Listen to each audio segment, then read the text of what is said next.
Cuando mi abuelo murió, mi viejo me pidió que fuera unos días al campo para revisar la casa y asegurarme de que nadie hubiera entrado a robar, porque el lugar llevaba varios meses vacío, y aunque no tenía muchas ganas de ir, terminé aceptando porque quedaba relativamente cerca y pensé que serían solo un par de noches tranquilas lejos de la ciudad. La primera noche no pasó nada raro, o al menos eso pensé en ese momento. La casa estaba completamente aislada, rodeada por maizales enormes que de noche parecían paredes negras moviéndose con el viento, y lo único que se escuchaba eran insectos y algunas chapas vibrando afuera. Pero cerca de las 3 de la madrugada me despertó un silbido. Era un sonido suave, largo, como alguien caminando despacio mientras silbaba una melodía que yo no conocía. Al principio creí que podría ser algún peón pasando por el camino de tierra, aunque enseguida recordé que no había vecinos cerca y que el camino más próximo estaba a varios kilómetros. Me quedé quieto escuchando, tratando de entender de dónde venía, hasta que noté algo que me heló el cuerpo. Un silbido parecía moverse alrededor de la casa. Primero se escuchó frente a la ventana de mi pieza, después al costado del galpón y luego detrás de la cocina, como si alguien estuviera caminando lentamente alrededor de la casa, observando todo el silencio. No pude dormir nada de esa noche. Me quedé sentado en la cama mirando la puerta hasta que amaneció. A la mañana siguiente intenté convencerme de que había sido mi imaginación, pero cuando salí encontré huellas en el barro del patio, huellas descalzas. Lo peor era que terminaban justo frente a mi ventana. Ese día fui al pueblo a comprar comida y terminé comentándole lo ocurrido a un hombre mayor que atendía una estación de servicio. El tipo me miró serio y me preguntó si el silbido había sonado lejos o cerca de la casa. Cuando le dije que prácticamente había estado afuera de mi ventana, me respondió algo que todavía hoy me cuesta olvidar. Si lo escuchas cerca, no salgas, porque cuando parece estar lejos, en realidad está al lado tuyo. Esa segunda noche decidí dejar todas las luces prendidas y encerrarme en la habitación. Intenté distraerme mirando videos en el celular, hasta que cerca de las 2:30 volvió el mismo silbido. Esta vez sonaba mucho más cerca, demasiado cerca. Entonces escuché algo caminando entre los maizales. No corría, no hacía ningún ruido apurado. Eran pasos lentos, tranquilos, como si esa cosa supiera perfectamente dónde estaba yo.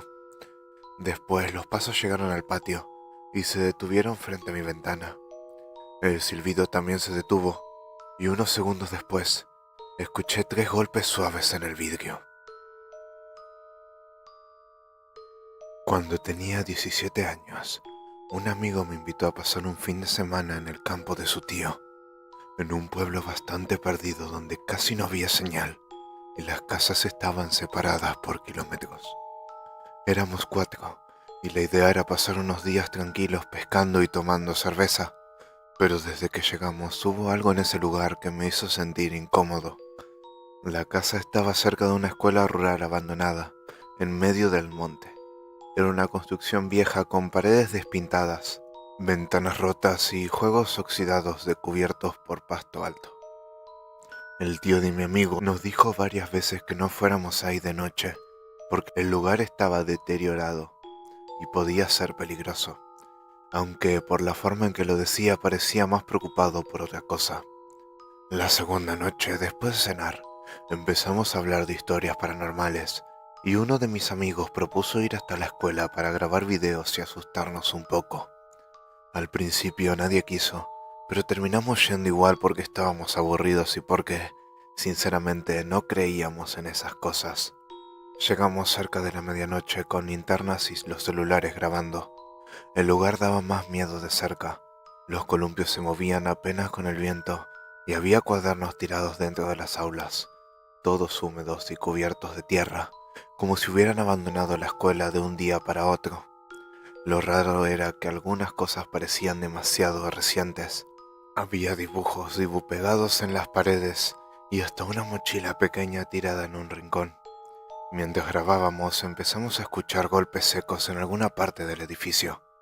Pensamos que podían ser ramas o animales, pero los sonidos eran demasiado regulares, como si alguien estuviera golpeando un pupitre lentamente. Uno de mis amigos empezó a ponerse nervioso y dijo que no fuéramos, pero en ese momento escuchamos algo peor, risas de chicos. No eran muchas, tal vez 2 o 3 voces, sonaban lejanas, pero claramente venían desde afuera de la escuela. Nos quedamos congelados escuchando cómo corrían alrededor del edificio mientras se reían por lo bajo. Mi amigo gritó pensando que alguien nos estaba haciendo una broma, pero las risas se detuvieron de golpe. Y entonces vimos una sombra pasar frente a una de las ventanas del pasillo. Salimos corriendo sin mirar atrás. Recuerdo perfectamente que mientras cruzábamos el patio, escuché pasos atrás mío, rápidos, como si alguien estuviera siguiéndonos entre el pasto. Cuando llegamos a la casa, el tío de mi amigo estaba despierto esperándonos en la galería. Apenas nos vio agitados, nos preguntó si habíamos ido a la escuela. Ninguno respondió. Entonces el hombre se quedó callado unos segundos y dijo algo que hasta hoy me sigue dando miedo. Hace muchos años desaparecieron 3 chicos ahí cerca y nunca los encontraron. Desde entonces, de noche se siguen escuchando correr alrededor de la escuela. Hace años trabajé durante un verano cuidando una estancia bastante alejada de cualquier pueblo. El dueño vivía en Buenos Aires y necesitaba a alguien que se quedara unas semanas en el campo porque habían entrado a robar ganado en propiedades cercanas. La paga era buena y yo necesitaba la plata, así que acepté sin pensarlo demasiado. El lugar era enorme y estaba prácticamente vacío. Había una casa principal, un galpón viejo y varios corrales abandonados. Pero lo que más me llamaba la atención era un pozo que estaba detrás de la casa, a unos metros del monte. Era grande, muy antiguo y tenía una tapa de madera atravesada por cadenas oxidadas. El primer día le pregunté al capataz por qué estaba cerrado así, y el tipo simplemente me dijo que no me acercara nunca al pozo de noche.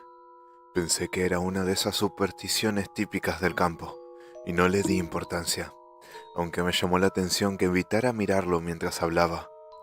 Durante las primeras noches todo estuvo tranquilo, hasta que una madrugada me despertó un ruido metálico afuera, como cadenas moviéndose lentamente. Miré la hora y eran casi las 3.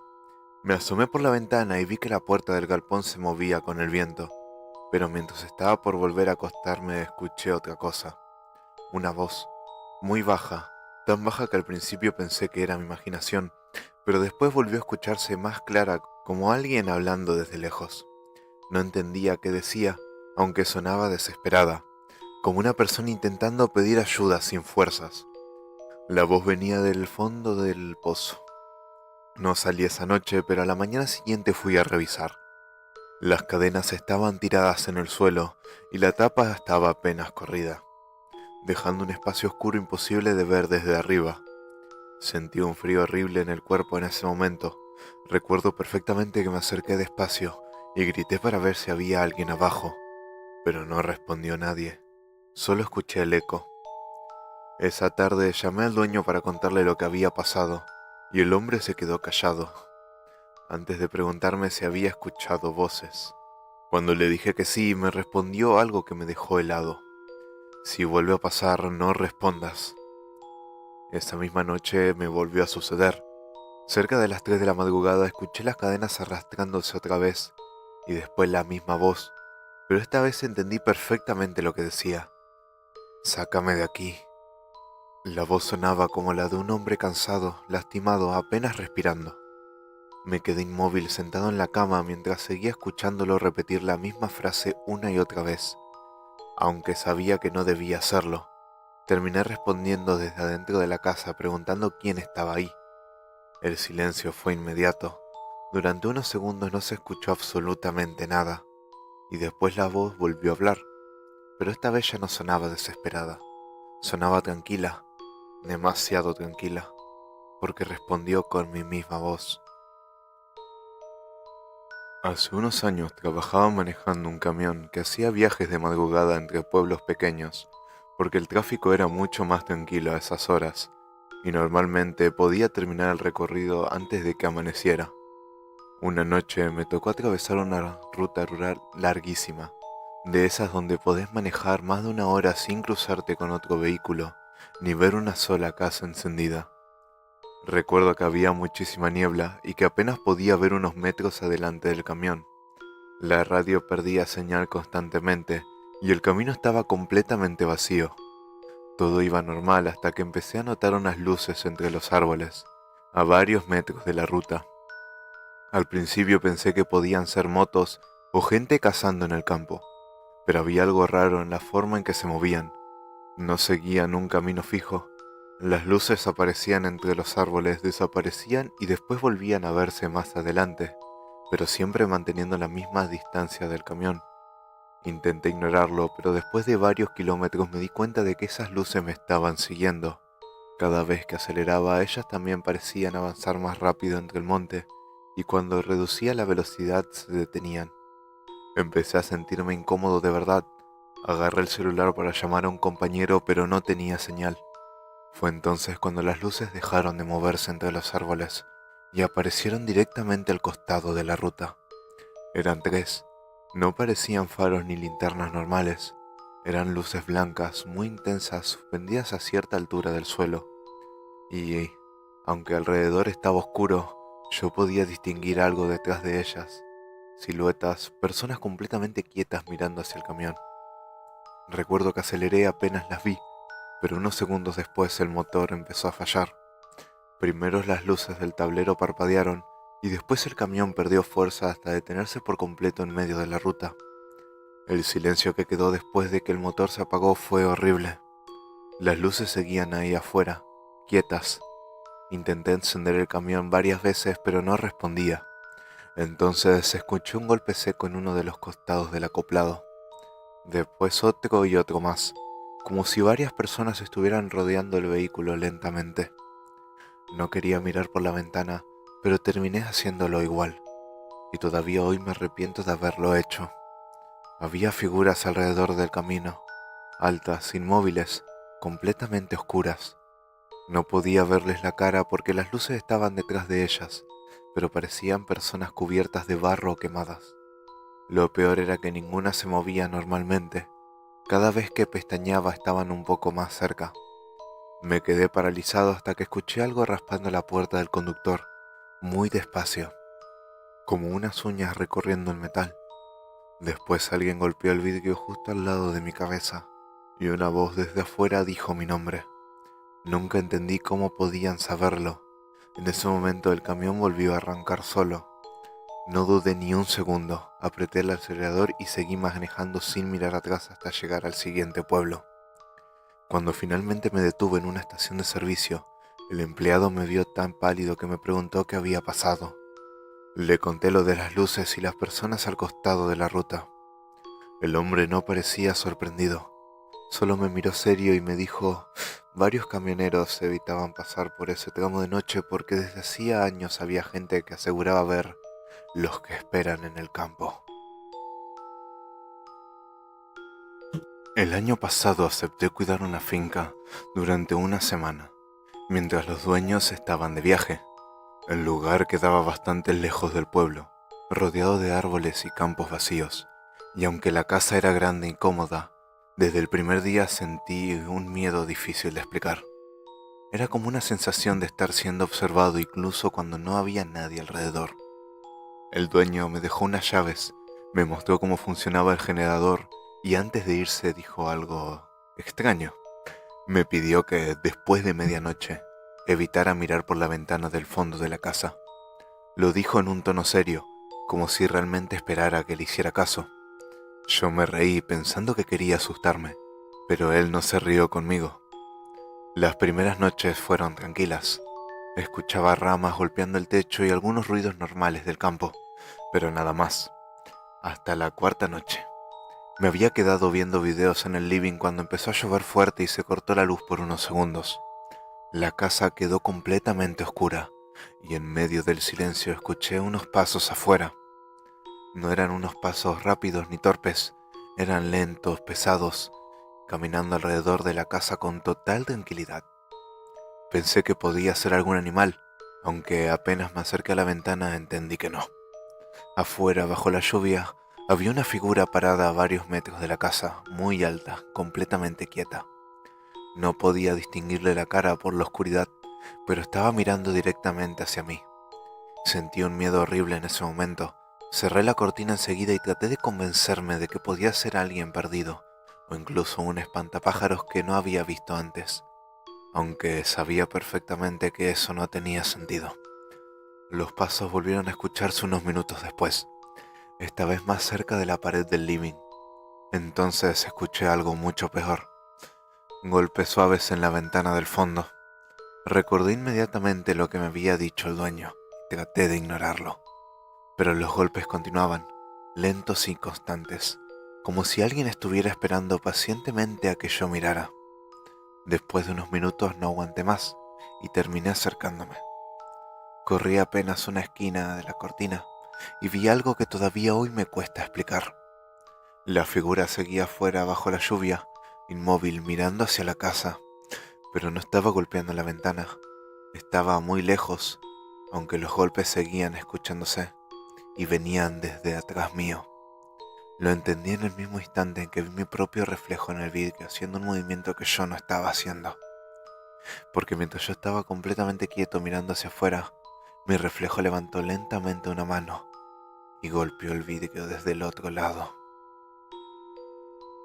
La última vez que vi a mi abuelo con vida fue durante un invierno particularmente húmedo, uno de esos inviernos en los que la niebla permanecía suspendida sobre los campos desde la madrugada hasta entrada de la tarde, y en los que la vieja casa familiar parecía absorber la humedad del ambiente hasta convertirla en un olor permanente a madera mojada, tierra y encierro, aunque en ese momento no imaginaba que aquel olor terminaría impregnado para siempre en mi memoria, asociado no al deterioro natural de una construcción antigua, sino a algo mucho peor, algo que había permanecido oculto bajo nuestros pies durante décadas, mientras nosotros ingenuamente seguíamos visitando aquella casa los domingos, creyendo que el silencio de mi abuelo era simplemente consecuencia de la edad y no el resultado de una vigilancia constante, agotadora y enfermiza.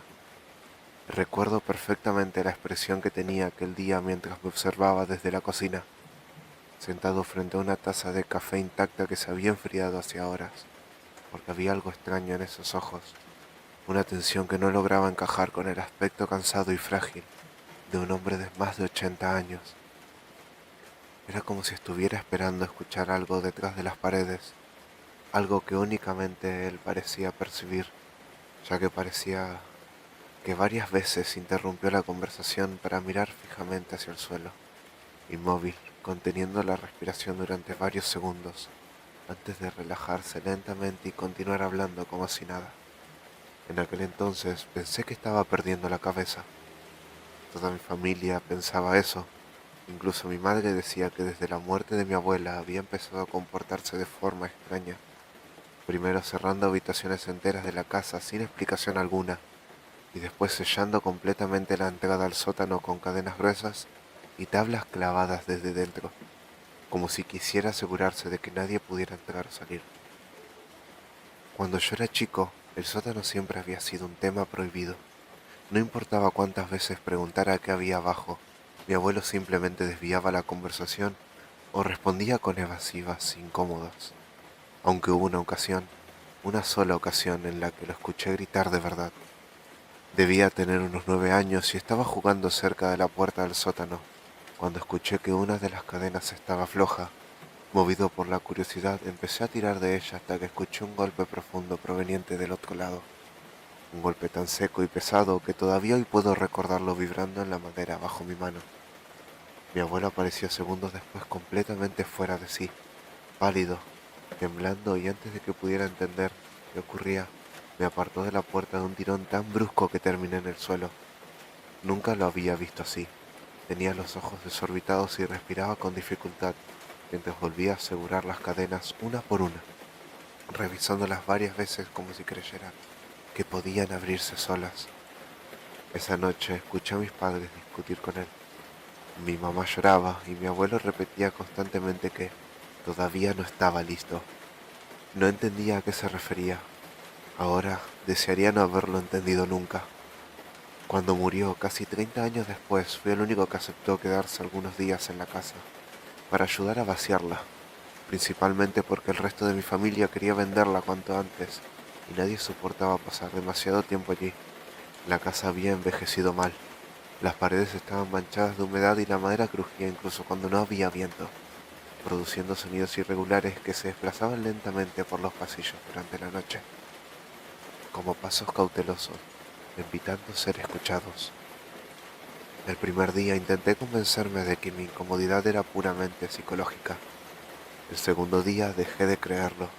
Comenzó con ruidos, no golpes violentos ni sonidos evidentes, sino pequeñas vibraciones bajo el suelo, crujidos amortiguados que aparecían siempre después de medianoche y que parecían desplazarse lentamente bajo las habitaciones, deteniéndose a veces exactamente debajo de donde yo estaba, permaneciendo inmóviles durante minutos enteros antes de desaparecer nuevamente hacia las profundidades de la casa. La primera noche, incluso bajé el volumen del televisor. Era para intentar identificar de dónde provenían, aunque terminé diciéndome que probablemente eran caños viejos o la estructura construyéndose por el frío. La tercera noche escuché algo diferente. 3 golpes, lentos, espaciados, exactamente debajo de mi habitación. Todavía recuerdo el silencio que vino después, un silencio tan absoluto que podía escuchar mi propia respiración, mezclándose con el sonido lejano de la lluvia golpeando las ventanas. Mientras yo permanecía sentado al borde de la cama mirando fijamente al suelo, esperando que el ruido volviera a repetirse. Y volvió. 3 golpes más, esta vez acompañados por algo parecido a un arrastre húmedo. No dormí esa noche, y a la mañana siguiente decidí terminar rápido el trabajo e irme de la casa cuanto antes. Pero mientras revisaba el despacho de mi abuelo, encontré algo que cambió todo. Era una llave, pequeña, negra y oxidada. Estaba escondida dentro de un viejo reloj de pared detenido exactamente a las 2:13. Lo extraño no fue encontrar la llave, sino descubrir que estaba envuelta cuidadosamente en varias hojas arrancadas, en un cuaderno donde mi abuelo había escrito frases repetidas, una y otra vez, con una caligrafía cada vez más temblorosa. No escucharlo, no responder, nunca abrir la segunda cerradura. Y debajo de todas ellas, escrita con tanta fuerza que parecía rasgado parcialmente el papel, si imita mi voz, ya es demasiado tarde. Pasé más de una hora observando aquellas hojas sin atreverme a tocar nuevamente la llave, porque existía algo profundamente perturbador en la desesperación con la que habían sido escritas. Una desesperación distinta a la locura incoherente que uno imaginaría encontrar en los apuntes de un anciano deteriorado mentalmente. Aquello tenía método, continuidad y sobre todo miedo. Un miedo tan auténtico que resultaba imposible no sentir cómo empezaba a esconderse lentamente dentro de uno, mientras releía las mismas frases una y otra vez, intentando convencerme de que existía una explicación racional para todo aquello, aunque en el fondo comenzaba a comprender que llevaba días ignorando demasiadas cosas imposibles. El reloj detenido a las 6:13, las cadenas del sótano, los golpes bajo el piso, y aquella sensación constante de estar siendo observado cada vez que caminaba por el pasillo. Intenté marcharme esa misma tarde, de verdad lo intenté. Recuerdo haber llevado 2 cajas hasta el auto mientras la lluvia comenzaba a intensificarse sobre el techo de la chapa del garage, formando un ruido constante que ahogaba cualquier otro sonido proveniente de la casa. Y durante unos minutos logré convencerme de que lo mejor era abandonar todo allí y regresar acompañado otro día, quizás con algún trabajador que terminara el vaciado por mí. Aunque, sin embargo, mientras colocaba la última caja en el asiento trasero, escuché claramente algo proveniente del interior. 3 golpes, y esta vez no debajo del suelo, en la puerta principal. Pensé que alguien había llegado, tal vez un vecino, algún familiar, pero cuando regresé a la entrada no había nadie afuera. Lo primero que noté fue que el sonido de la lluvia parecía haberse apagado parcialmente, como si la casa estuviera aislando el exterior de una forma extraña. Permanecí varios segundos inmóvil frente a la puerta, mientras observaba el jardín vacío, hasta que escuché el cuarto golpe, esta vez detrás de mí, debajo del piso. Sentí un escalofrío tan violento que casi perdí el equilibrio, porque el golpe había sonado exactamente bajo mis pies, acompañado por una vibración breve que recorrió la madera del recibidor antes de desaparecer lentamente hacia el interior de la casa, como si algo enorme hubiese rozado accidentalmente la estructura de debajo. Entonces recordé las hojas, no responder, y aunque suene absurdo, cerré la puerta lentamente y fingí no haber escuchado nada. Esa noche decidí revisar el despacho completo de mi abuelo. Necesitaba entender qué demonios estaba ocurriendo antes de perder completamente la cabeza. De modo que vacié cajones, abrí archivadores y desmonté incluso la puerta trasera del escritorio, hasta encontrar, escondido dentro de un compartimiento falso, un cuaderno envuelto en tela negra y atado con una cuerda cubierta de manchas oscuras que parecían antiguas salpicaduras de sangre. Todavía hoy me arrepiento de haberlo hecho. La primera página estaba fechada 42 años atrás. La letra era mucho más firme entonces. Hoy volvió a golpear durante la madrugada. Esta vez utilizó la voz de Elena. Elena era mi abuela. Continué leyendo. Las cadenas resistieron, pero el sonido viene cada vez más cerca. Ya no permanece abajo todo el tiempo. A veces lo escucho respirar detrás de las paredes. Recuerdo haber sentido una incomodidad inmediata al leer aquello, no solo por el contenido, sino porque las páginas siguientes mantenían una coherencia enfermiza, imposible de asociar con delirios improvisados. Mi abuelo describía horarios exactos, patrones, sonidos específicos y reglas extremadamente detalladas relacionadas con algo que aparentemente habitaba bajo la casa, desde mucho antes de que él llegara allí. Según el diario, la propiedad había pertenecido originalmente a un hombre llamado Ernesto Varela, un médico rural que desapareció en circunstancias extrañas durante los años 50. Los vecinos aseguraban haberlo visto cavando enormes zanjas alrededor de la casa, semanas antes de desaparecer, y, aunque oficialmente se dijo que había abandonado el pueblo, mi abuelo parecía convencido de que había muerto allí abajo. Había páginas enteras dedicadas exclusivamente al sótano, diagramas, símbolos, medidas exactas de las paredes y repetidas referencias a algo que él llamaba la segunda puerta. No entendía qué significaba eso hasta que encontré un dibujo bastante rudimentario del sótano, donde aparecía marcada una habitación oculta detrás de la pared norte. Una habitación a la que aparentemente solo podía accederse mediante una puerta cubierta por tablas y cadenas. Debajo del dibujo había una frase escrita varias veces. Nunca debe abrirse después de las 2:13.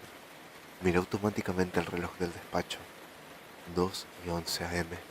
Sentí como el estómago se me cerraba de golpe, y entonces escuché la voz, mi nombre, pronunciado desde el pasillo con la voz exacta de mi abuelo. No una voz parecida, no una impresión vaga de era él. El mismo tono cansado, la misma forma lenta de arrastrar ciertas palabras, incluso aquella pequeña tos seca que hacía al final de algunas frases. Durante unos segundos, mi cuerpo reaccionó antes que mi mente, y me puse de pie de inmediato, completamente convencido de que había alguien afuera, hasta que recordé algo, y me quedé paralizado mirando la puerta del despacho mientras la voz volvía a sonar, cada vez más cerca. Necesito que bajes. No sabría explicar el terror que sentí en ese momento, porque no fue un miedo explosivo ni histérico, sino algo mucho peor, una certeza lenta y absoluta de que había algo en aquella casa que entendía perfectamente mis pensamientos, cómo reaccionaba ante ciertas voces, ciertos recuerdos y ciertas emociones. Lo más perturbador era que la voz no sonaba agresiva, sonaba cansada, desesperada y por supuesto muy humana. Permanecí inmóvil varios minutos mientras el sonido regresaba lentamente al pasillo, aunque incluso después de dejar de escucharla seguía sintiendo una presencia afuera, esperando pacientemente del otro lado de la puerta. Finalmente, reuní el valor suficiente para salir. El pasillo estaba vacío, pero había algo nuevo. La puerta del sótano.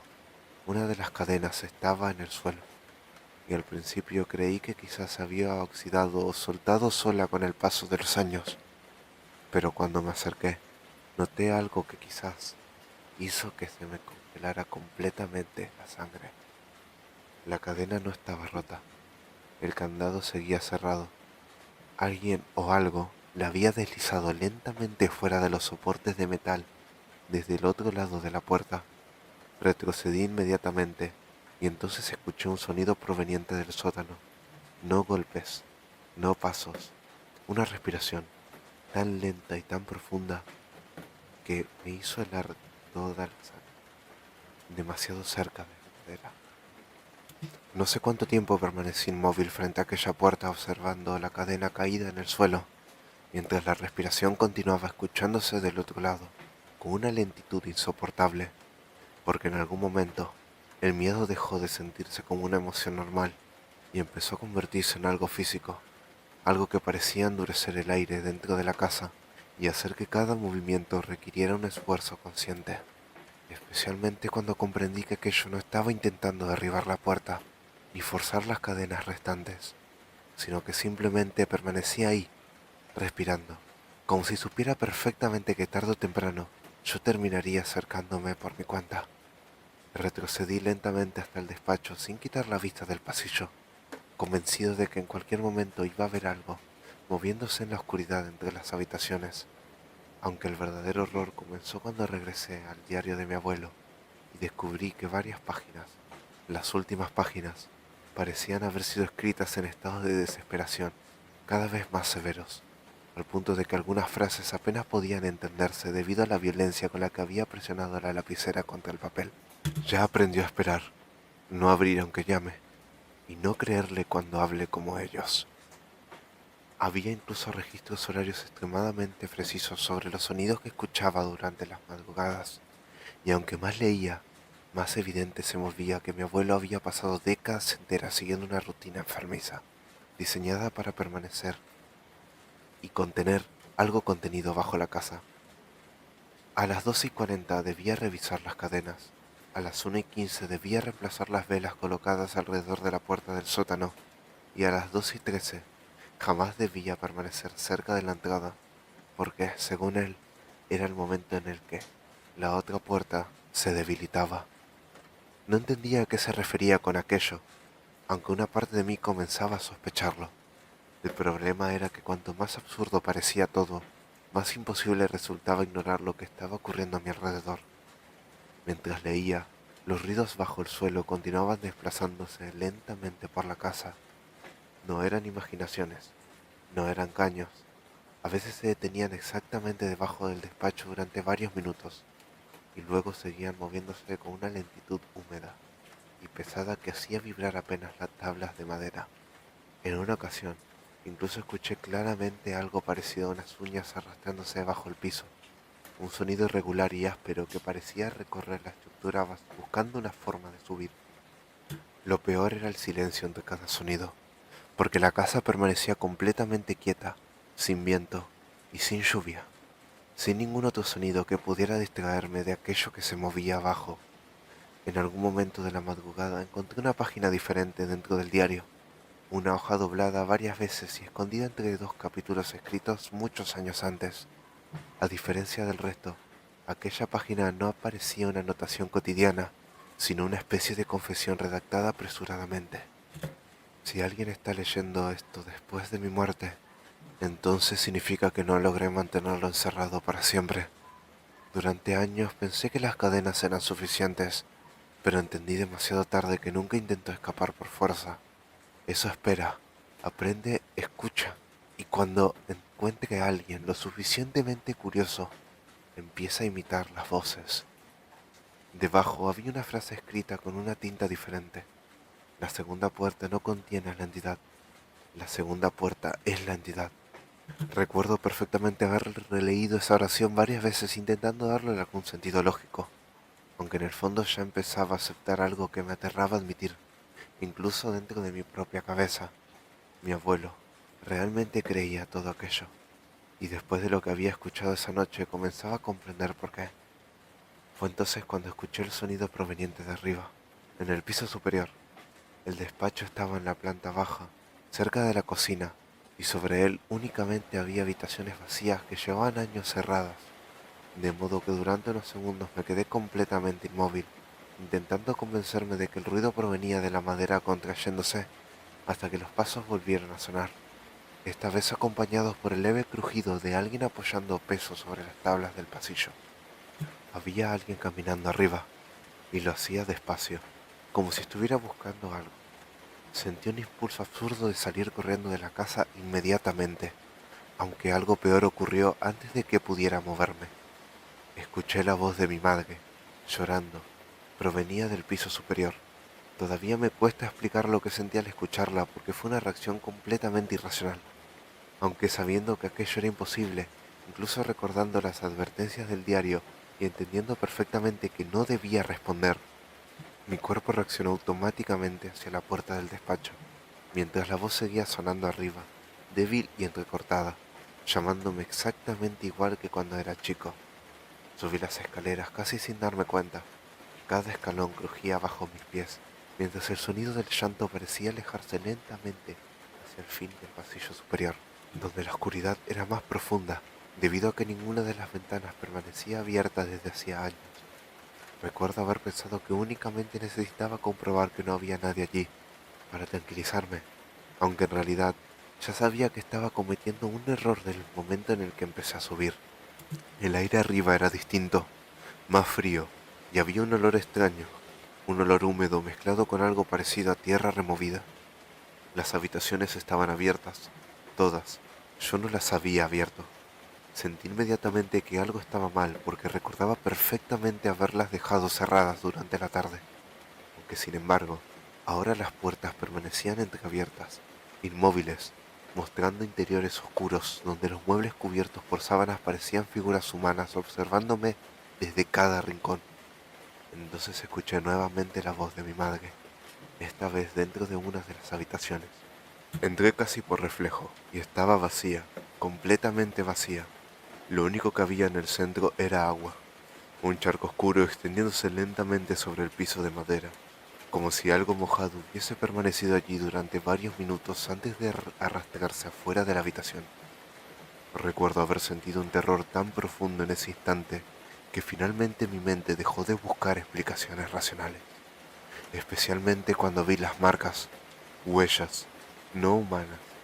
Eran demasiado largas y deformes. Parecían impresas por algo que arrastraba parte del cuerpo al moverse. Las huellas salían de la habitación y conducían hacia las escaleras del sótano. Recuerdo haber permanecido varios segundos observando aquellas huellas húmedas, perdiéndose hacia la planta baja, mientras una parte de mí insistía desesperadamente en abandonar la casa de inmediato y no volver jamás, aunque existía otra sensación, mucho más difícil de explicar y considerablemente más peligrosa, que comenzaba a abrirse paso lentamente dentro de mi cabeza desde hacía horas. La necesidad enfermiza de entender qué estaba ocurriendo realmente allí abajo, porque después de escuchar voces imposibles, encontrar las anotaciones de mi abuelo y ver aquellas marcas atravesando la casa como si algo hubiese estado moviéndose libremente durante toda la noche, el miedo empezó a mezclarse con una especie de obsesión irracional que me hacía sentir que marcharme sin comprender la verdad sería peor que quedarme. Y creo que eso era exactamente lo que aquella cosa esperaba. Bajé las escaleras lentamente, siguiendo el rastro de agua mientras el silencio dentro de la casa se volvía cada vez más opresivo, hasta el punto de que podía escuchar claramente mi propia respiración acelerada y el leve temblor de la madera bajo mis pasos. Las huellas cruzaban el pasillo principal y terminaban frente a la puerta del sótano, donde descubrí algo que me hizo detenerme en seco. Otra cadena había desaparecido. No estaba rota y no había señales de fuerza. Simplemente había sido retirada desde el otro lado exactamente igual que la anterior. Y detrás de la puerta volví a escuchar la respiración. Más cerca, mucho más cerca. No sé cuánto tiempo permanecí observando aquella oscuridad entre las rendijas de la madera mientras intentaba decidir qué hacer, porque incluso entonces todavía existía una parte racional dentro de mí que entendía perfectamente que ninguna explicación posible justificaba abrir esa puerta, especialmente después de todo lo que había leído y sucedido. Sin embargo, cuanto más intentaba alejarme, más fuerte se volvía la sensación de que algo abajo estaba esperando específicamente por mí, no con impaciencia ni violencia, sino con una calma absoluta, como si supiera que tarde o temprano terminaría obedeciendo. Entonces escuché nuevamente la voz de mi abuelo, esta vez llorando. Por favor, No me dejes acá. Todavía hoy odio recordar el efecto que tuvo sobre mí el escuchar eso, porque no sonaba como una invitación grotesca, ni como una voz monstruosa intentando fingir humanidad. Sonaba exactamente como él, durante sus últimos años, agotado, débil y aterrorizado.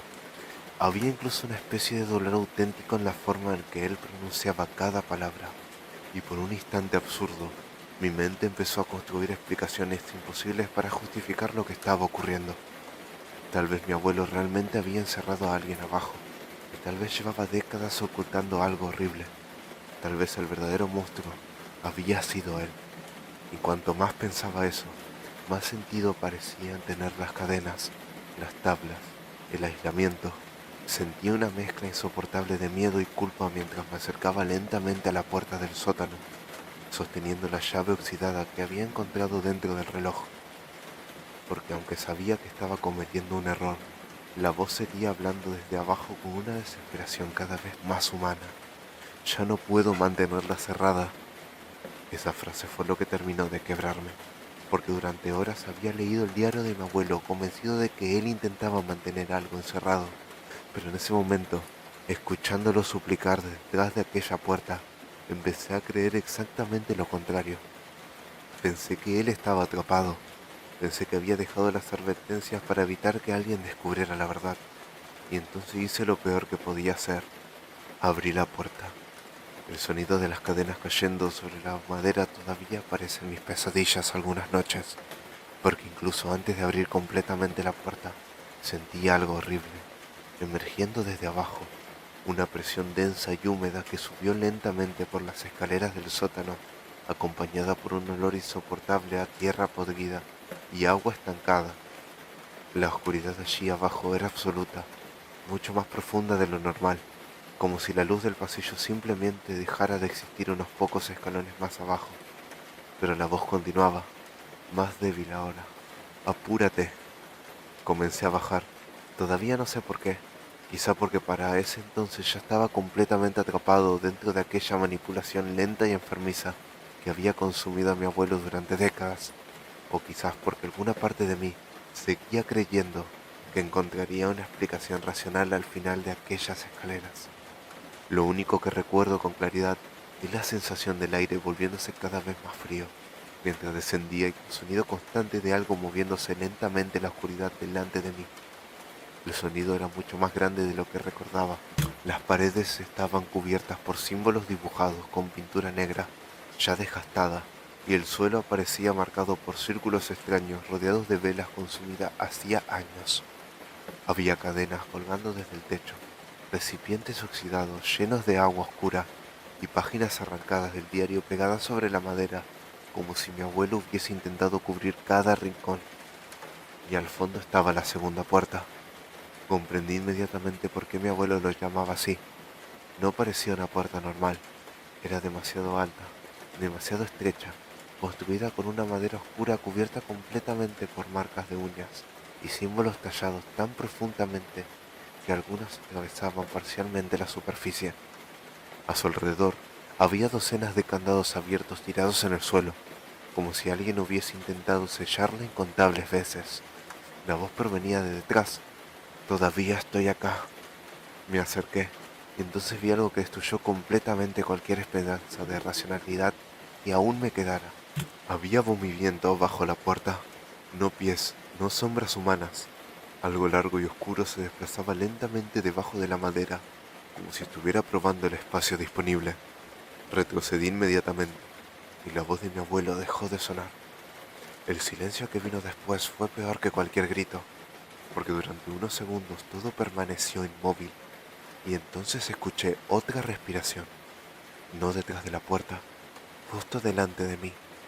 La oscuridad del sótano empezó a moverse lentamente cerca de las escaleras por donde había bajado, deformándose de una manera imposible hasta adquirir una silueta demasiado alta para aquel lugar, una silueta delgada y húmeda cuyos brazos parecían extenderse mucho más de lo normal, mientras permanecía completamente quieta, observándome desde las sombras.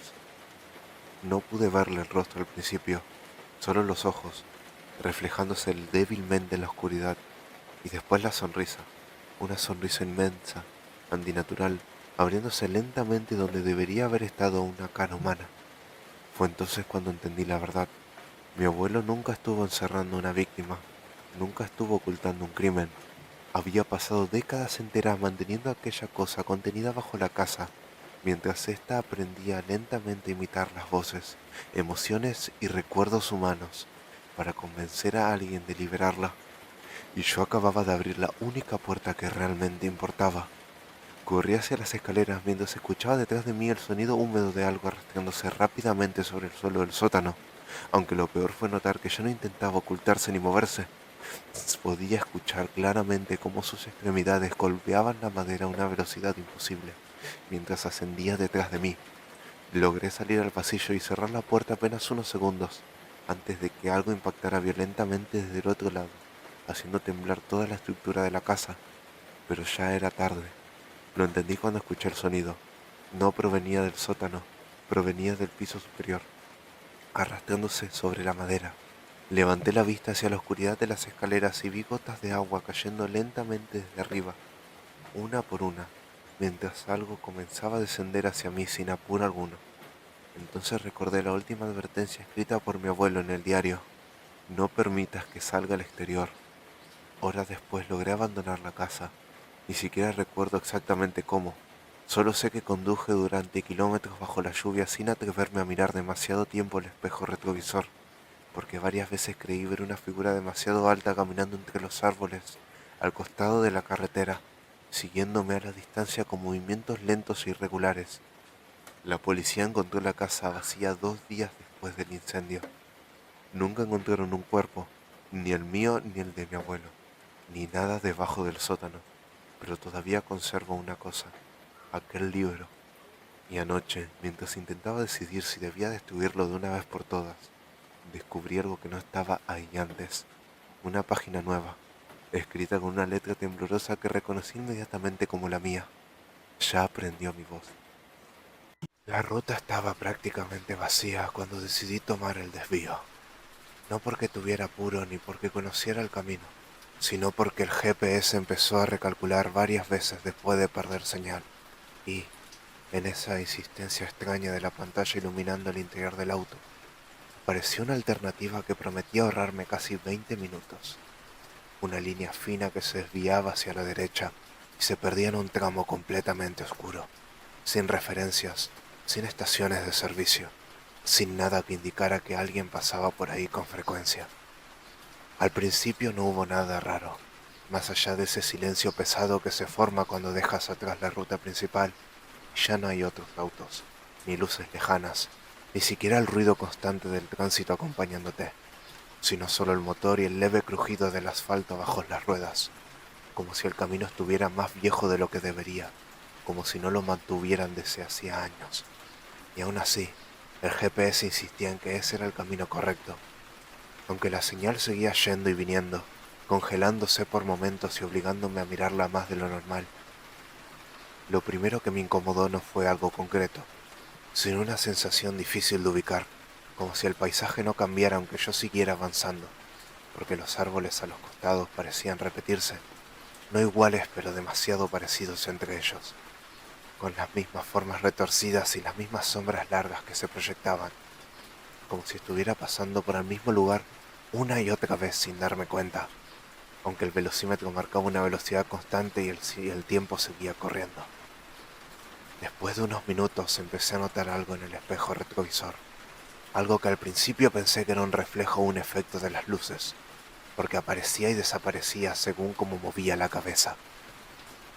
Pero con el tiempo empezó a definirse como una luz tenue, muy lejana, como si hubiera otro auto detrás mío, aunque no recordaba haber visto ninguno desde que tomé el desvío. Y lo raro no era solo su presencia, sino que la distancia nunca cambiaba. No importaba si aceleraba o si soltaba el acelerador. Esa luz se mantenía exactamente en el mismo punto, como si no estuviera realmente en la ruta. Intenté ignorarlo, convenciéndome de que era cansancio o sugestión, pero cada vez que volví a mirar, la luz seguía ahí, fija, sin acercarse ni alejarse, hasta que en un momento, sin previo aviso, desapareció por completo. No se desvaneció ni se apagó gradualmente, Simplemente dejó de estar, como si nunca hubiera existido. Y en ese cambio abrupto me dejó con una sensación aún peor que antes, porque el silencio volvió a ser total, más denso y aún más incómodo. Fue entonces cuando lo vi por primera vez, al costado de la ruta, apenas iluminado por las luces del auto. Había algo que parecía una persona, de pie, inmóvil, demasiado cerca del borde, como para ser alguien que simplemente estaba caminando, pero tampoco lo suficientemente definido como para distinguir rasgos claros. Y aunque mi primer impulso fue mirar, mejor enfoqué la vista para entender qué estaba viendo. Algo en la postura de esa figura, en la forma que no reaccionaba a la luz directa, me hizo desviar la mirada casi de inmediato, como si observarla demasiado fuera a empeorar las cosas. No frené, no reduje la velocidad, no hice nada más que seguir manejando, intentando convencerme de que había sido alguien esperando ayuda o simplemente alguien perdido. Pero esa explicación empezó a desmoronarse en el momento en que, unos minutos después, volví a ver la misma figura, en la misma posición, al costado de la ruta, con la misma quietud imposible, como si no hubiera pasado el tiempo entre un momento y otro. Ahí fue cuando empecé a sentir que algo no estaba bien, no de una forma abstracta o sugestiva, sino concreta, tangible, porque ya no se trataba de interpretar sombras o luces, sino de reconocer algo que no tenía sentido. Y aunque miré el GPS buscando alguna referencia, algún indicio de que estaba dando vueltas o que había tomado un camino circular, la pantalla estaba completamente congelada, sin señal, mostrando una línea recta que no cambiaba. A partir de ese momento dejé de mirar a los costados, no por decisión lógica, sino por una especie de instinto que me decía que no lo hiciera, que no confirmara lo que ya empezaba a sospechar. Así que me concentré únicamente en el camino frente a mí, en la línea blanca que se extendía hacia la oscuridad, intentando ignorar cualquier cosa que pudiera aparecer en la periferia de mi visión, aunque eso no evitó que empezara a notar movimientos sutiles, como si hubiera más de una figura, como si no estuviera solo en ese tramo de ruta. El punto de quiebre llegó cuando, sin poder evitarlo, miré otra vez el espejo retrovisor. La luz había vuelto, pero ya no estaba lejos, estaba justo detrás mío, no como un auto normal, no con dos faros definidos ni con una forma reconocible, sino como una única luz difusa, demasiado cercana, ocupando todo el centro del espejo. Lo peor no era su proximidad, sino el hecho de que no iluminaba la ruta, no proyectaba sombras, no hacía nada de lo que debería ser una luz real, como si estuviera ahí solo para ser vista. Intenté acelerar, pero el auto no respondió como esperaba, como si el motor estuviera forzado o limitado, y en ese momento sentí algo que todavía no puedo explicar del todo. Una presión leve, pero constante en la nuca, como si alguien estuviera detrás mío, dentro del auto, observándome sin hacer ningún tipo de ruido, sin moverse, tan solo esperando. No miré, no giré la cabeza, no hice nada más que seguir manejando con la vista fija al frente, mientras esa luz seguía ahí, reflejada en el espejo, cada vez más intensa, hasta que llegó un punto en el que tuve que cerrar los ojos por un segundo, no por decisión, sino porque ya no podía sostener la mirada, y cuando los abrí, estaba otra vez en la autopista principal, con autos pasando a mi alrededor con luces normales, con ruido. El GPS había vuelto a funcionar, y el desvío no aparecía por ningún lado. No hay registros de ese camino, no figura en ningún mapa, no aparece en ningún lado. Y durante días intenté convencerme de que había sido cansancio, una mezcla de sugestión y oscuridad, hasta que revisé la grabación de la cámara del auto. El video muestra todo el trayecto, la ruta, la oscuridad, y en varios momentos al costado del camino se ven figuras. No una, muchas, todas quietas, todas mirando hacia el auto. Pero lo que no puedo explicar es que en ningún momento se ve una luz detrás mío, y aún así yo la recuerdo perfectamente. No estaba planeado que manejara esa noche, pero después de lo que pasó en la terminal, cuando cancelaron el último micro sin dar demasiadas explicaciones, y me quedé con esa sensación incómoda de no pertenecer a ningún lado. Decidí que lo mejor era alquilar un auto y hacer el viaje por mi cuenta, aunque eso implicara atravesar un tramo de la ruta que casi nadie recomienda de noche, no por su peligrosidad en términos de accidentes, sino por algo más difícil de definir, lo que la gente menciona en voz baja, como si ponerlo en palabras lo volviera más real.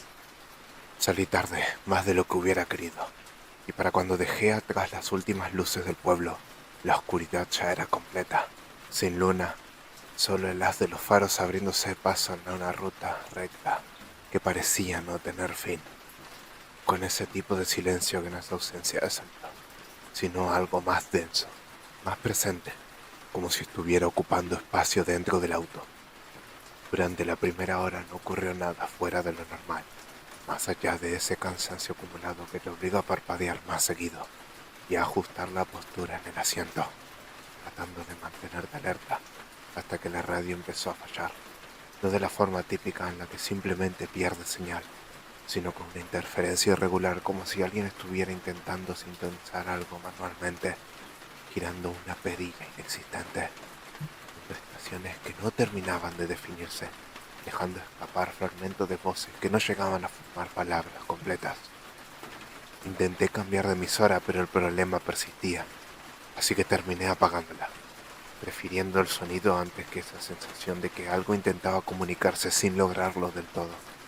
Aunque incluso sin la radio, había algo que no encajaba, un sonido leve que parecía venir de afuera, como un roce constante, casi imperceptible, que se repetía a intervalos irregulares, como si algo estuviera tocando la carrocería del auto mientras avanzaba. Al principio lo ignoré, convenciéndome de que era el viento o alguna irregularidad del camino, pero el sonido empezó a cambiar, volviéndose más definido, más cercano a un golpe suave que se desplazaba desde la parte trasera hacia los costados, como si algo estuviera recorriendo el exterior del vehículo sin perder el ritmo, sin quedarse atrás, acompañándome a la misma velocidad. Reducí la marcha, no por miedo, sino por una necesidad casi automática de entender qué estaba pasando, y fue en ese momento cuando lo vi, en el reflejo del vidrio lateral, apenas visible entre las sombras. Había algo moviéndose junto al auto, no una forma clara, no algo que pudiera describir con precisión, sino más bien una distorsión, como si el aire mismo estuviera deformándose a la altura de la puerta, manteniéndose a la par, sin esfuerzo aparente, sin emitir ningún otro sonido más que ese roce constante. Aceleré, no pensé demasiado en lo que estaba haciendo, solo reaccioné, presionando el acelerador con más fuerza de lo necesario, esperando que lo que fuera eso quedara atrás. Pero no ocurrió, porque el movimiento siguió ahí, pegado al auto, acompañándome como si la velocidad no significara nada, como si no estuviera limitado por las mismas reglas. Fue entonces cuando escuché el primer golpe desde el interior. No vino de afuera, no fue en la puerta ni en el techo, fue desde el asiento trasero. Un sonido seco, claro, imposible de confundir, como si alguien hubiera apoyado la mano con fuerza contra el respaldo, lo suficientemente fuerte como para hacer vibrar lentamente la estructura. Y aunque mi primer impulso fue girar la cabeza, algo en ese instante, en la forma en que el sonido había surgido, me hizo quedarme inmóvil, con las manos tensas sobre el volante y la mirada fija al frente. El segundo golpe llegó unos segundos después, esta vez más cerca, como si lo que estuviera atrás se hubiera inclinado hacia adelante, reduciendo la distancia sin necesidad de hacer ruido al moverse, sin pasos, sin respiración, solo ese contacto breve y contundente. No sé cuánto tiempo pasé manejando así, sin mirar atrás, con la sensación cada vez más marcada de que no estaba solo dentro del auto, hasta que algo cambió en el entorno, algo que no supe identificar de inmediato, pero que terminó de quebrar cualquier intento de racionalizar lo que estaba pasando. Las líneas de las rutas desaparecieron, no gradualmente, sino que simplemente dejaron de estar, como si el asfalto hubiera perdido sus marcas de un momento a otro, y sin esas referencias, el camino se volvió más difícil de seguir, más incierto, obligándome a bajar la velocidad mientras el entorno se volvía cada vez más uniforme, más vacío. Fue en ese momento cuando la radio se encendió sola. No hubo un clic, No hubo transición, simplemente empezó a emitir sonido, un murmullo bajo que fue tomando forma lentamente hasta convertirse en una voz, una sola voz, que hablaba en un tono plano, sin emoción, repitiendo una frase que al principio no entendí, pero que con cada repetición se volvía más clara. No mires atrás. La frase se repitió una y otra vez, sin variaciones, sin pausas reales, como si no estuviera siendo pronunciada en tiempo real, sino reproducida desde algún lugar, y aunque cada parte de mí quería apagar la radio, quería hacer algo que interrumpa eso. Mis manos no se movieron, como si el simple acto de desviar la atención del camino fuera una decisión equivocada. El tercer golpe no fue como el anterior, no fue un impacto, fue un deslizamiento, algo que se apoyó en el respaldo y se movió lentamente hacia arriba, como si estuviera acercándose a mi cabeza, reduciendo esa distancia que hasta ese momento se había mantenido, y en ese instante entendí, sin necesidad de verlo, que si giraba, que si rompía esa única regla que la voz estaba repitiendo, iba a encontrar algo que no iba a poder ignorar. Seguí manejando no sé cuánto, no sé cuántos kilómetros. Solo sé que en algún momento, sin que hubiera un punto exacto que pudiera señalar, todo volvió a la normalidad. Las líneas de las rutas reaparecieron. La radio se apagó, el sonido desapareció, y cuando finalmente reuní el valor para mirar por el espejo, el asiento trasero estaba vacío. Llegué a destino sin detenerme. No revisé el auto esa noche. No quise hacerlo. Pero al día siguiente, con la luz del sol y una sensación un poco más estable, abrí la puerta trasera para convencerme de que todo había sido producto del cansancio. Y por un momento lo creí, hasta que vi las marcas. No eran huellas claras, no eran manos definidas, sino zonas hundidas en el tapizado, como si alguien hubiera estado apoyado ahí durante todo el viaje, ejerciendo presión constante desde adentro. Y lo que no puedo explicar es que por qué esas marcas terminan justo detrás de mi asiento, porque hay una más en la apoyacabezas. Nunca creí en historias como esa, mucho menos en algo como La Llorona, que siempre me pareció más una advertencia exagerada que un peligro real. Una de esas cosas que los adultos repiten para que nadie salga de noche o se aleje demasiado de los caminos principales. Pero esa noche, mientras manejaba solo por una ruta secundaria que bordea un tramo largo de un campo abierto y zonas bajas donde el agua se acumula en silencio, entendí que hay relatos que no necesitan ser ciertos en todos lados. Alcanza con que lo sean en uno. Había salido tarde, otra vez, y para cuando dejé atrás el último pueblo, la niebla ya empezaba a formarse en algunos sectores. No lo suficiente como para impedir la visibilidad, pero sí para deformar las luces y volver al paisaje más incierto, como si todo estuviera apenas fuera de foco. Y aunque la ruta estaba en buen estado, algo en el ambiente hacía que manejar no fuera cómodo. Una incomodidad leve pero constante, como si el lugar no quisiera ser atravesado. El primer indicio de que algo no estaba bien no fue visual, sino auditivo. Un sonido tan tenue que al principio pensé que era parte del viento colándose entre las rendijas del auto. Un lamento lejano, irregular, que subía y bajaba de intensidad sin un patrón claro, como si alguien estuviera llorando a la distancia, demasiado lejos como para ubicarlo, pero lo suficientemente presente como para no poder ignorarlo del todo. Apagué la radio para confirmar que no venía de ahí, y el sonido siguió, apenas perceptible, mezclándose con el sonido del motor, obligándome a concentrarme más de lo necesario para distinguirlo. Aunque, en un momento, cuando reduje la velocidad al entrar en una zona más cerrada, donde la niebla se volvía más densa, el lamento se hizo más claro, más cercano, como si ya no estuviera en el entorno, sino dentro del mismo espacio que yo ocupaba. No frené, no porque no quisiera, sino porque algo en ese sonido generaba una reacción extraña, una mezcla de curiosidad y rechazo que me mantenía avanzado, como si detenerme fuera de alguna forma aceptar su presencia. Fue entonces cuando la vi. Al costado de la ruta, apenas visible entre la niebla, vi una figura, una mujer de pie, con la cabeza inclinada hacia adelante y el cabello cubriéndole casi todo el rostro.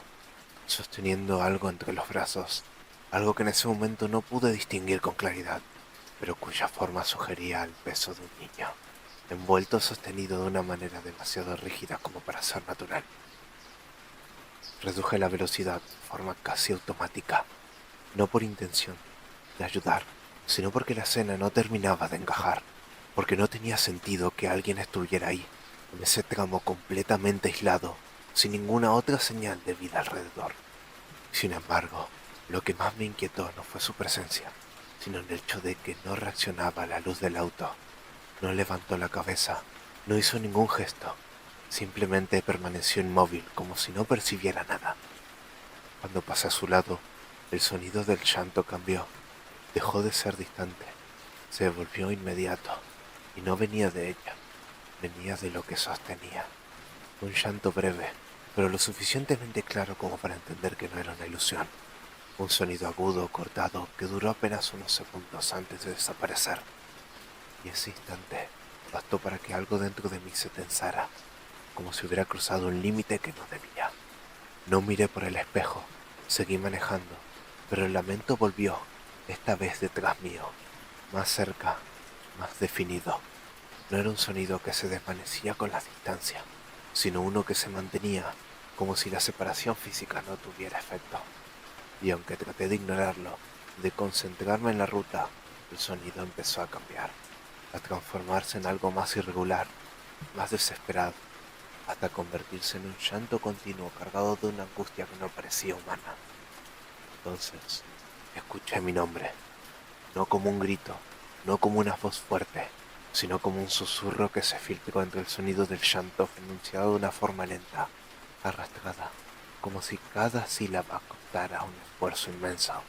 Y aunque sabía que no podía ser real, que no había forma de que alguien ahí supiera quién era, el simple hecho de escucharlo hizo que mi cuerpo reaccionara antes que mi mente. Miré el espejo. La figura estaba en el asiento trasero. No había puerta abierta, no había transición, simplemente estaba ahí, sentada con el mismo cabello cubriéndole el rostro, sosteniendo aquello que llevaba antes, aunque ahora, con la luz interior que se había encendido sin que yo la activara, pude ver que no se movía, que no respiraba, que no tenía el peso que debería tener un cuerpo vivo. El llanto no venía de eso, venía de ella. Un sonido que salía desde debajo del cabello, profundo, quebrado, cargado de una tristeza que no tenía límite. Y aunque cada parte de mí quería apartar la mirada, había algo que me obligaba a seguir mirando, como si entender lo que estaba viendo fuera más importante que evitarlo. El auto empezó a desacelerar solo. No toqué el freno, pero la velocidad bajó igual. Y mientras eso pasaba, la figura levantó lentamente la cabeza. No vi su rostro completo, no hizo falta, bastó con ver lo que no estaba donde debería, con notar que sus ojos no reflejaban la luz, que no había expresión, solo una ausencia. El llanto se detuvo de golpe, y en ese silencio su voz volvió a pronunciar mi nombre, esta vez más cerca, casi al lado de mi oído, aunque yo seguía mirando hacia adelante. No sé cómo terminé ese tramo, no recuerdo haber acelerado, no recuerdo haber tomado ninguna decisión. Solo sé que, en algún momento, la niebla desapareció, la ruta se volvió normal y el sonido dejó de estar. Cuando finalmente me detuve ya cerca de un pueblo, revisé el asiento trasero. No había ninguna marca, ni señales de que alguien hubiera estado ahí. Durante días intenté convencerme de que había sido el cansancio, la mezcla de historias escuchadas y una noche demasiado larga, hasta que encontré algo que no había visto antes. En el piso del asiento trasero, casi escondido bajo la alfombra, había un trozo de tela, vieja y con un olor que no supe identificar. Cuando la toqué todavía estaba fría, como si hubiera estado mojada hacía muy poco. Desde entonces, cada vez que manejo de noche y paso cerca de una zona con agua, bajo la velocidad sin darme cuenta, no por precaución, sino porque hay algo que sigo escuchando, muy bajo, casi imperceptible, un llanto que no viene de afuera. No suelo hablar de esto porque ni siquiera estoy seguro de haberlo entendido bien. Cada vez que intento ordenarlo en mi cabeza, termino encontrando detalles que no encajan, como si los recuerdos no fueran completamente míos, como si algo se hubiera modificado después. Pero hay un punto específico al que siempre vuelvo, un tramo de una ruta que no debería existir de la forma en la que lo recorrí, y una historia que yo conocía desde antes, aunque nunca pensé que iba a cruzarme con algo que se le pareciera tanto. Había salido de madrugada, con la idea de llegar temprano y evitar el tráfico, y durante las primeras horas todo fue completamente normal, el tipo de viaje automático en el que uno maneja sin pensar demasiado, dejando que el cuerpo haga lo que ya sabe mientras la mente se pierde en cualquier otra cosa, hasta que me di cuenta de que llevaba más tiempo del esperado sin ver ningún otro vehículo, lo cual no era imposible, pero sí poco habitual para esa ruta, incluso a esa hora. El GPS funcionaba, pero con un pequeño retraso que no le di importancia en su momento, una especie de desfase entre lo que mostraba y lo que realmente estaba pasando, como si siempre llegara unos segundos tarde a cada indicación.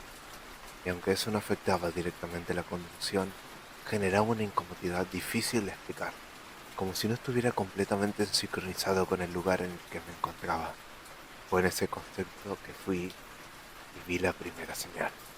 No era una señal oficial, ni tenía marcas reflectantes ni ningún tipo de indicación clara, sino más bien un cartel viejo, clavado al costado del camino, con letras negras, sobre un fondo blanco desgastado que apenas se sostenía, y que decía algo que en ese momento me resultó extraño, pero no lo suficiente como para detenerme.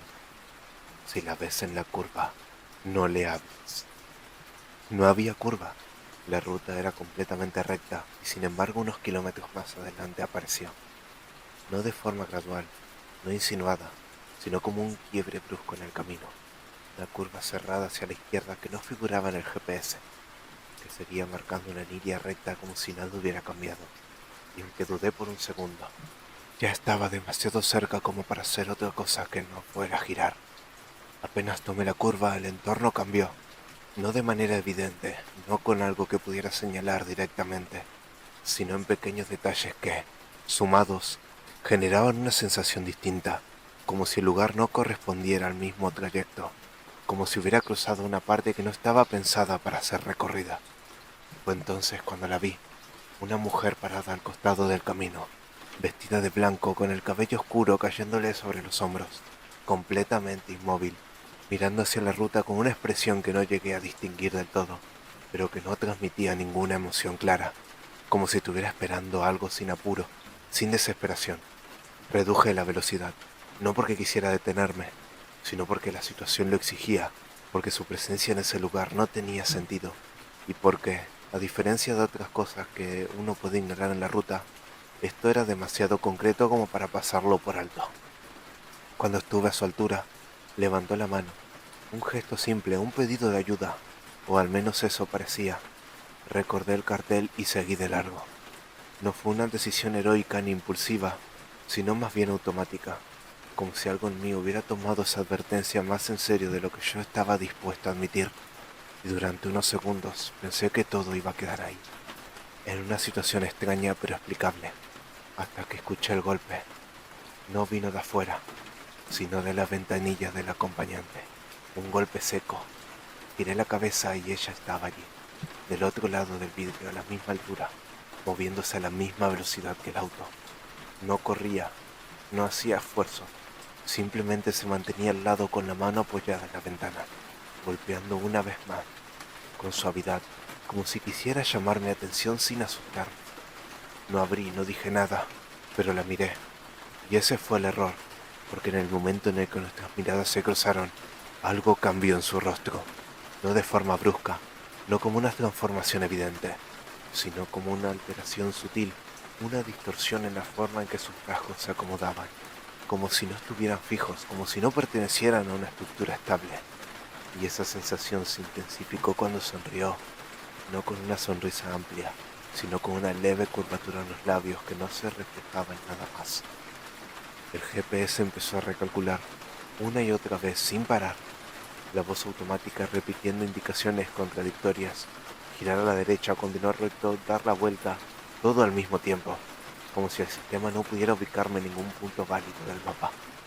Y entonces ella habló, No escuché la voz desde afuera, sino desde dentro del auto. ¿Por qué no frenaste? No fue un reproche, no fue una queja, fue una pregunta genuina, casi tranquila, y eso lo hizo aún peor. Apreté el acelerador. El motor respondió, pero ella no quedó atrás. Seguía ahí al lado, acompañando el movimiento, golpeando suavemente el vidrio cada ciertos segundos. La curva no terminaba, seguía doblando, una y otra vez, como si estuviera atrapado en un giro continuo que no llevaba a ningún lado. Y cada vez que intentaba centrarme en la ruta, en encontrar una salida, en ignorarla, sentía su mirada fija, constante, esperando algo que yo no estaba dispuesto a darle. No sé cuánto duró, no puedo medirlo, solo sé que en algún momento, sin decisión clara, la curva terminó. La ruta volvió a ser recta, el GPS se estabilizó. Cuando miré hacia el lado del acompañante no había nadie, no había marcas en el vidrio, no había sonido, nada. Seguí manejando hasta llegar. No volví a pasar por ese tramo, no intenté buscarlo de nuevo. Pero días después, hablando con alguien que conocía mejor la zona, mencioné el cartel casi como un detalle sin importancia, esperando que lo reconociera, pero no lo hizo. En cambio, me contó algo que no había escuchado antes, una vieja historia, repetida en distintos lugares, con pequeñas variaciones, pero siempre con el mismo núcleo, la de la mujer de la curva, la que aparece pidiendo ayuda, la que no deberías mirar, y la que, si le respondes, nunca deja de hacer preguntas. Desde entonces, cada vez que manejo de noche y veo a alguien al costado de la ruta, no reduzco la velocidad, no miro y sobre todo no escucho. Y hay algo en esa voz que todavía recuerdo con demasiada claridad, la forma en que no sonaba molesta ni desesperada, sino paciente, paciente por algo que a mí me ha traumatizado hasta el día de hoy. Me llamo Valentina y durante mucho tiempo intenté convencerme de lo que pasó esa noche. Fue producto del cansancio o de haber manejado demasiadas horas sin descansar, pero hay detalles que no encajan con ninguna de esas explicaciones. Cosas demasiado concretas como para reducirlas a una simple confusión.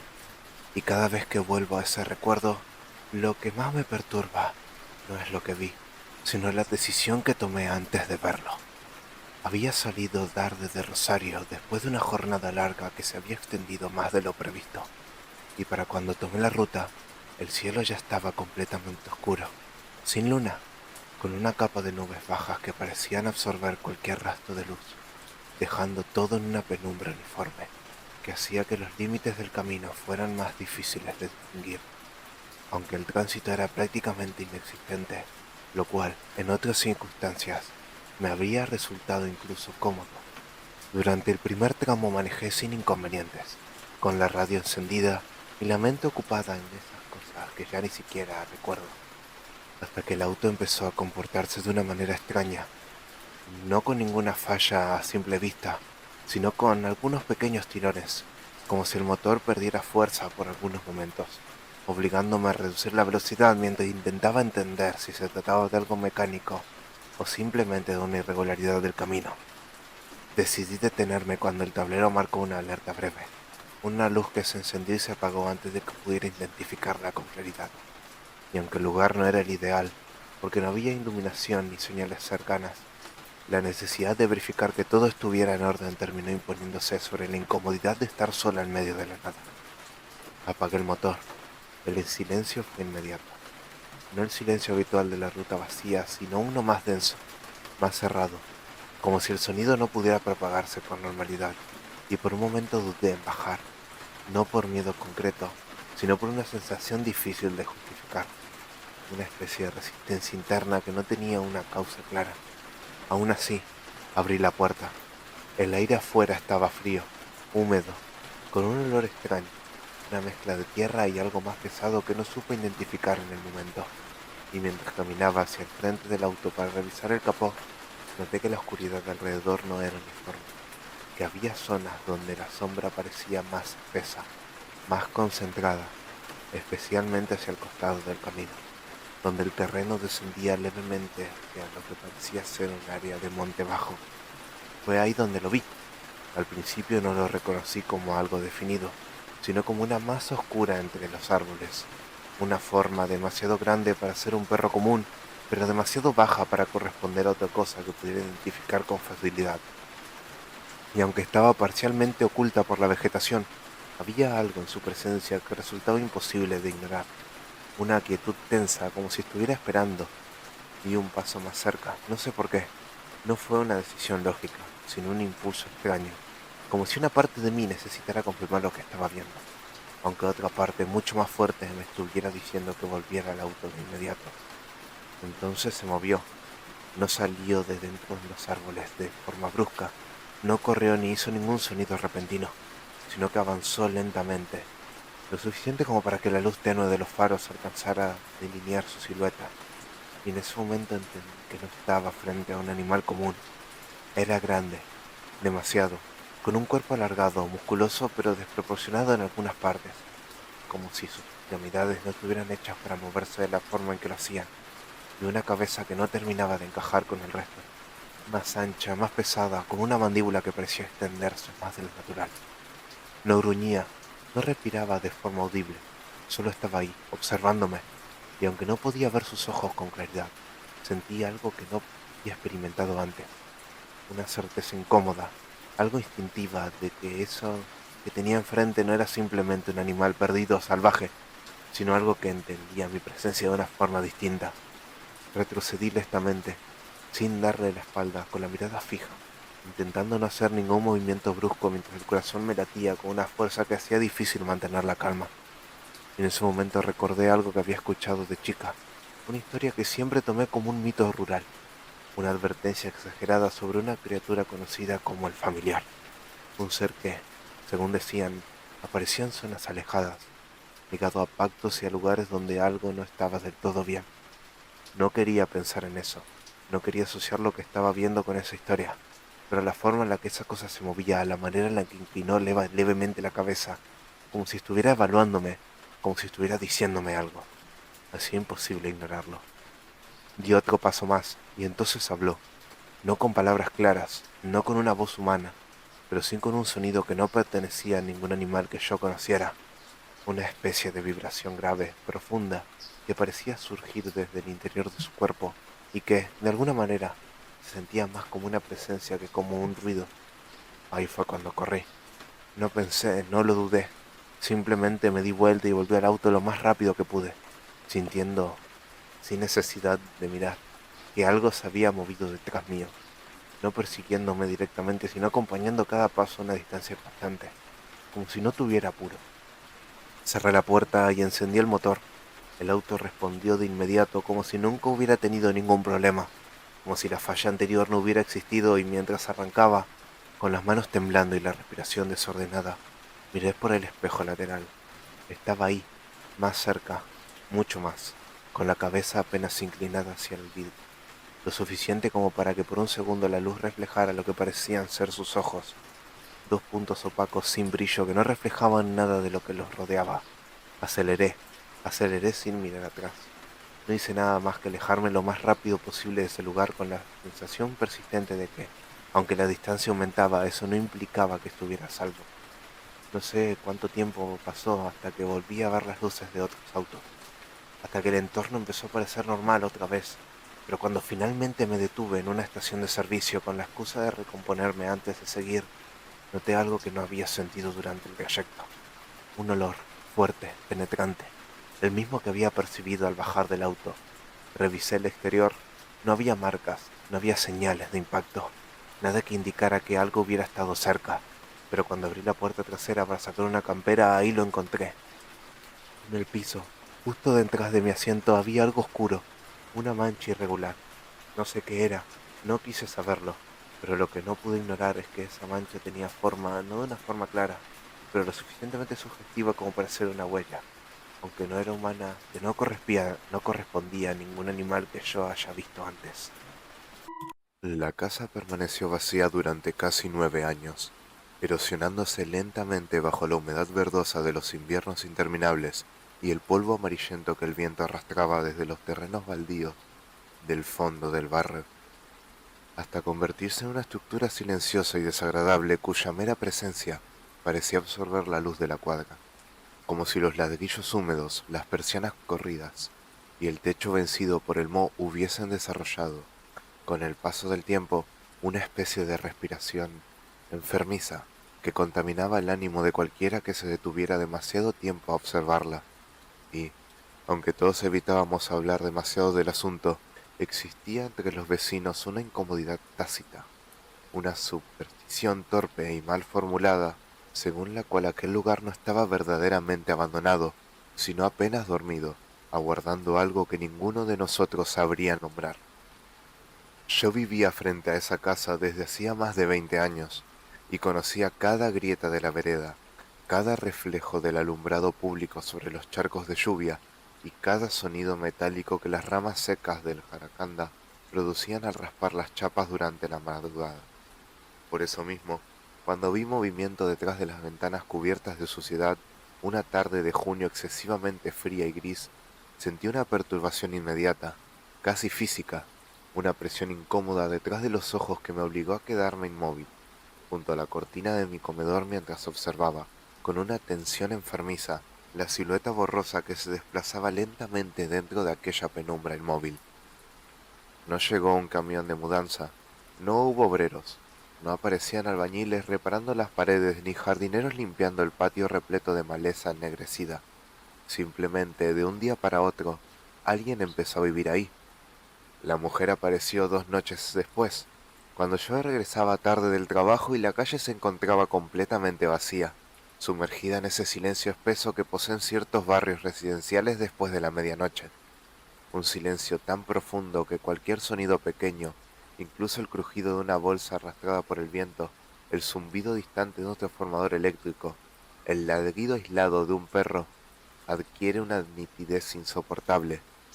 La vi parada frente al portón oxidado de la casa, inmóvil, bajo la luz del poste de electricidad, y durante algunos segundos mi mente fue incapaz de interpretarla correctamente, porque había algo en su figura que desafiaba la proporción habitual de un cuerpo humano, algo apenas perceptible pero profundamente incorrecto. Era muy alta, aunque encorvada de una forma extraña, como si la columna hubiese sido deformada por años de cargar un peso invisible sobre los hombros, y llevaba un vestido oscuro, excesivamente largo, cuya tela parecía absorber el resplandor de la calle en lugar de reflejarlo. Su cabello gris, húmedo pese a que no llovía, caía en mechones desordenados hasta la mitad del pecho, ocultándole parcialmente el rostro. Sin embargo, incluso desde la distancia, tuve la desagradable impresión de que ella me observaba directamente, como si hubiese sabido desde el principio que yo estaba ahí, detenido junto a mi auto, incapaz de avanzar. Recuerdo particularmente sus manos, no por deformes ni por grotescas, sino por la manera antinatural en que permanecían quietas, colgando a los costados del cuerpo con una rigidez semejante a la de un cadáver sumergido durante días en agua congelada. Había algo húmedo en ella, algo brillante. Cuando finalmente levantó la cabeza, sentí un escalofrío tan violento que tuve que sujetarme de la puerta del vehículo. No era fea, creo que eso fue precisamente lo peor. Su rostro poseía facciones difíciles de definir, ambiguas, casi antiguas, como esos retratos ennegrecidos encontrados en casas abandonadas, donde uno no puede determinar la edad de la persona fotografiada. Y sus ojos, Dios mío, todavía me cuesta pensar en ellos demasiado tiempo. Tenían una opacidad insoportable, semejante a la superficie de un pozo profundo cubierto de agua estancada. Unos ojos donde no parecía existir emoción humana alguna, sino únicamente una paciencia infinita y cruel. Ella sonrió. No fue una sonrisa amable ni amenazante, fue algo muchísimo peor, el gesto automático y vacío de alguien que intenta imitar una expresión humana después de haber pasado demasiado tiempo lejos de las personas. Esa noche no pude dormir, y mientras permanecía acostado en mi habitación escuchando el rumor distante de los autos sobre la avenida y el crujido ocasional de las cañerías dentro de las paredes, empecé a percibir otro sonido, uno tan tenue y constante que durante varios minutos creí haberlo imaginado, una especie de murmullo irregular que provenía desde el exterior, como una voz extremadamente vieja pronunciando palabras en voz baja, interminablemente, justo frente a mi casa. A la mañana siguiente, el barrio entero parecía haber amanecido bajo una tensión extraña, imperceptible para cualquiera que viniera de afuera, pero absolutamente evidente para quienes llevábamos viviendo en aquella calle estrecha y húmeda, donde las rutinas, las caras y hasta los horarios de las luces encendiéndose detrás de las ventanas se repetían con una monotonía casi tranquilizadora, aunque nadie mencionó directamente a la mujer durante los primeros días. Comenzaron a aparecer pequeños detalles imposibles de ignorar, anomalías diminutas y aparentemente insignificantes que, acumuladas unas sobre otras, producían la desagradable sensación de que algo estaba desplazándose lentamente bajo la superficie de la realidad cotidiana, deformándola apenas, como un dedo presionando desde abajo una tela demasiado fina. Los perros fueron los primeros en reaccionar. En mi cuadra había siempre ladridos, cadenas sacudiéndose contra rejas y animales asomando el hocico entre los barrotes cada vez que alguien pasaba caminando. Sin embargo, después de la llegada de aquella mujer, los perros comenzaron a comportarse de una forma profundamente antinatural. Dejaron de ladrar, dejaron incluso de salir al frente, permanecían ocultos en patios y galerías, emitiendo apenas unos gemidos bajos y lastimeros que resultaban muchísimo más perturbadores que cualquier agresividad. El ovejero alemán de los Jiménez, un animal enorme y violento que había mordido ya 2 repartidores, apareció una mañana escondido debajo de una camioneta, temblando de una manera desesperada mientras se orinaba encima cada vez que dirigía la mirada hacia la casa de enfrente. Pero lo peor no era eso, lo peor era el olor. Al principio creí que provenía de las alcantarillas o de algún animal muerto atrapado en una zanja, porque era un aroma húmedo, orgánico y dulzón, que aparecía especialmente al atardecer, cuando la temperatura descendía y la niebla comenzaba a extenderse lentamente sobre el asfalto. Sin embargo, conforme pasaron los días, aquel olor empezó a volverse más intenso y complejo, adquiriendo una densidad nauseabunda difícil de describir con precisión, como si mezclara tierra removida, flores podridas y algo mucho más antiguo, algo semejante al interior encerrado de una iglesia abandonada durante décadas. Yo empecé a obsesionarme, lo admito, ahora porque ya no tiene sentido ocultarlo. Lo admito ahora porque ya no tiene sentido ocultarlo. Cada noche me quedaba junto a la ventana del comedor observando la casa, incapaz de apartar la vista de aquellas persianas eternamente cerradas detrás de las cuales, de vez en cuando, parecía desplazarse una sombra lenta y alargada. Había noches en que no ocurría absolutamente nada, y aún así, yo permanecía ahí durante horas, sintiendo crecer dentro de mí una ansiedad enfermiza que no lograba explicar racionalmente, pero otras veces sucedían cosas que todavía hoy me producen un terror insoportable cuando intento recordarlas con demasiada claridad. Una madrugada, alrededor de las 3, vi luz en el patio trasero de la mujer. No una luz eléctrica, era algo distinto, una luminiscencia rojiza, pulsante y débil que parecía emerger desde el suelo mismo, iluminando apenas las ramas torcidas de los árboles y proyectando sombras grotescas sobre las paredes húmedas de la casa. Me acerqué lentamente a la ventana, conteniendo la respiración, y entonces la vi. Ella estaba arrodillada en el patio, completamente inmóvil, la cabeza inclinada hacia adelante, las manos hundidas en la tierra. No sé cuánto tiempo ella permaneció así, tal vez minutos, tal vez una hora entera. El tiempo comenzó a sentirse extraño desde aquellos días, viscoso e inconsistente, como si el barrio hubiese entrado lentamente en otra clase de ritmo ajeno al resto de la ciudad. Recuerdo únicamente que, mientras la observaba, empecé a escuchar otra vez aquel murmullo, mucho más claro, una sucesión de palabras pronunciadas en voz baja que parecían surgir desde distintas direcciones al mismo tiempo, como si varias personas susurraran debajo del suelo. Y entonces ella levantó la cabeza, no hacia mí, hacia el cielo. La luna apenas atravesaba las nubes, pero pude ver con claridad suficiente cómo abría la boca lentamente, hasta alcanzar una apertura imposible antinatural, una oscuridad enorme y húmeda dentro de un rostro completamente quieto. Después las luces del barrio se apagaron, todas al mismo tiempo. Mi casa quedó sumergida en una oscuridad absoluta y sofocante que me paralizó al instante. Recuerdo el sonido frenético de mi propia respiración y el golpeteo acelerado de mi corazón, mientras intentaba distinguir algo detrás del vidrio. Cualquier movimiento, cualquier forma, pero la calle había desaparecido por completo bajo aquella negrura espesa. Entonces escuché pasos, arrastrados, justo afuera de mi casa. Los oí avanzar sobre la vereda mojada hasta detenerse exactamente debajo de mi ventana. Y aunque cada impulso de mi cuerpo me exigía alejarme, cerrar los ojos y esconderme como un animal aterrorizado, algo muchísimo más fuerte, una curiosidad enfermiza, casi hipnótica, me obligó a mirar. Ella estaba ahí, tan cerca del vidrio que pude ver las gotas de humedad rebalando por su piel pálida. Sonreía otra vez, pero esta vez sin preocuparse por parecer humana.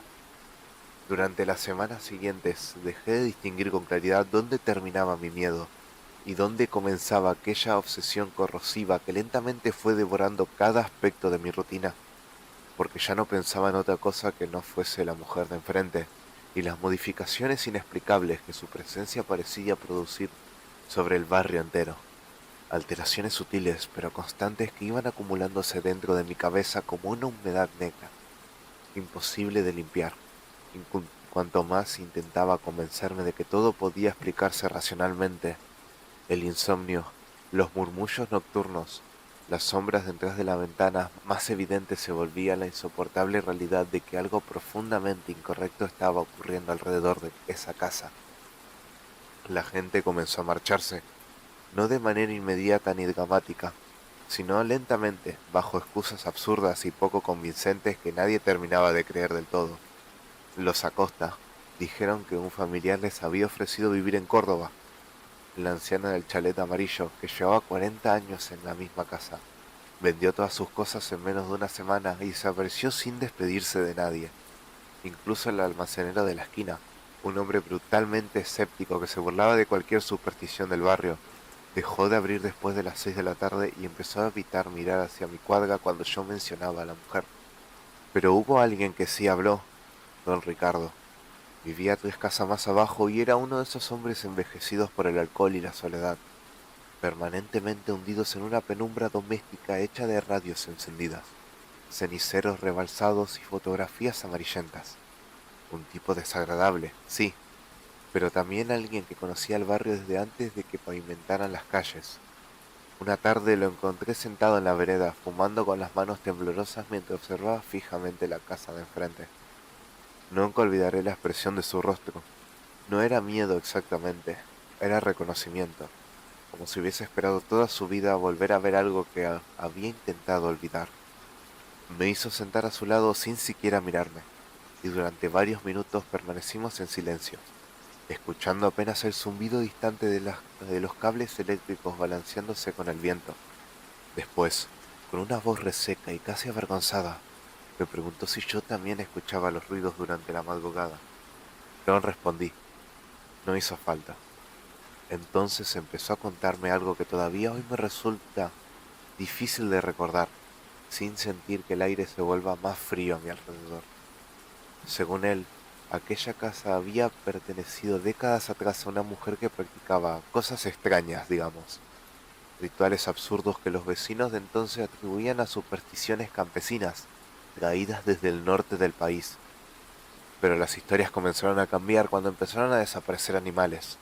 Primero perros, después gatos, después gallinas de terrenos cercanos y finalmente un chico, un nene de 9 años, desapareció una noche de tormenta mientras jugaba frente a la casa. Nunca lo encontraron.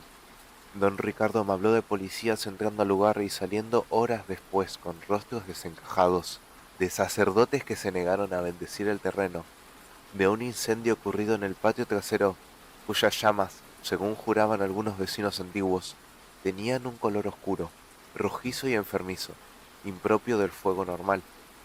Pero lo más perturbador no era ninguna de esas historias, sino la forma en que él las contaba, lentamente, evitando mirarme a los ojos, como alguien que teme pronunciar ciertas palabras demasiado alto. Esa mujer no murió, murmuró finalmente. Recuerdo el silencio que siguió a esa frase, un silencio espeso, anormal, porque incluso los pájaros parecían haber dejado de cantar. Yo quise preguntarle qué quería decir exactamente, pero en ese momento ocurrió algo que todavía me despierta sobresaltado en mitad de la noche. La cortina de la ventana principal de la casa se movió apenas, nada más, un desplazamiento mínimo. Sin embargo, tanto don Ricardo como yo quedamos completamente inmóviles al ver que, detrás del vidrio, había alguien observándonos. No una silueta, no una sombra, un rostro pálido, quieto, demasiado alto respecto al marco de la ventana, y aunque la distancia impedía distinguir con precisión sus facciones, tuve inmediatamente la certeza de que aquella cosa sonreía. Don Ricardo dejó caer el cigarrillo. Después empezó a llorar, no de forma escandalosa, sino con un llanto seco y contenido que resultaba infinitamente más perturbador, porque parecía surgir desde un lugar muy profundo y antiguo dentro de él. Una desesperación largamente reprimida, intentando hablarle, preguntarle qué ocurría, pero el viejo se puso de pie abruptamente y regresó a su casa sin decir una palabra. Esa fue la última vez que lo vi con vida. 2 días después la policía encontró su cuerpo colgando en el galpón del fondo. Aunque oficialmente lo declararon suicidio, yo vi algo que jamás mencioné. Mientras retiraban el cadáver, la puerta de la casa de la mujer estaba entreabierta, y ella observaba todo desde la oscuridad del interior, completamente quieta, sonriendo, como si hubiese estado esperando aquello.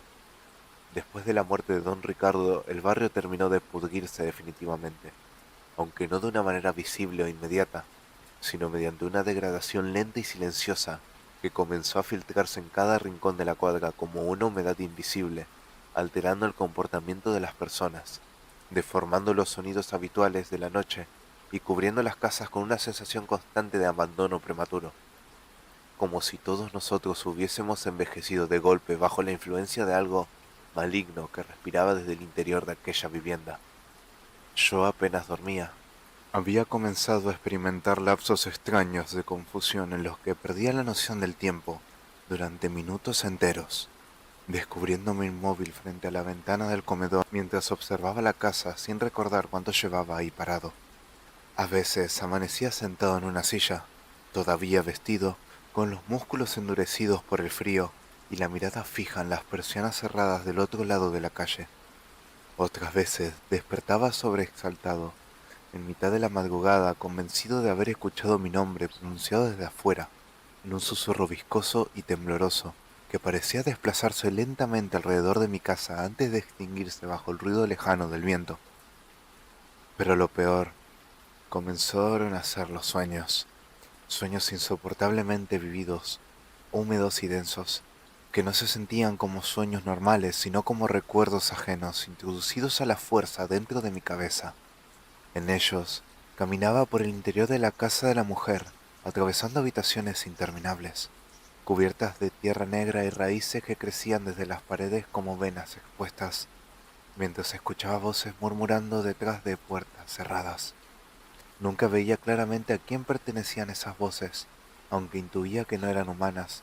Había en ellas una antigüedad insoportable, una resonancia profunda y cavernosa semejante al sonido que produce el agua moviéndose debajo de la piedra. Y siempre, al final del sueño, llegaba al patio trasero. La veía arrodillada sobre la tierra, esperándome. Entonces despertaba, empapado en sudor, con el olor nauseabundo de flores podridas impregnando toda mi habitación. Comencé a notar marcas en mi cuerpo, pequeños arañazos oscuros alrededor de los tobillos y las muñecas, como si algo hubiese intentado sujetarme durante la noche. Al principio creí que me los hacía dormido.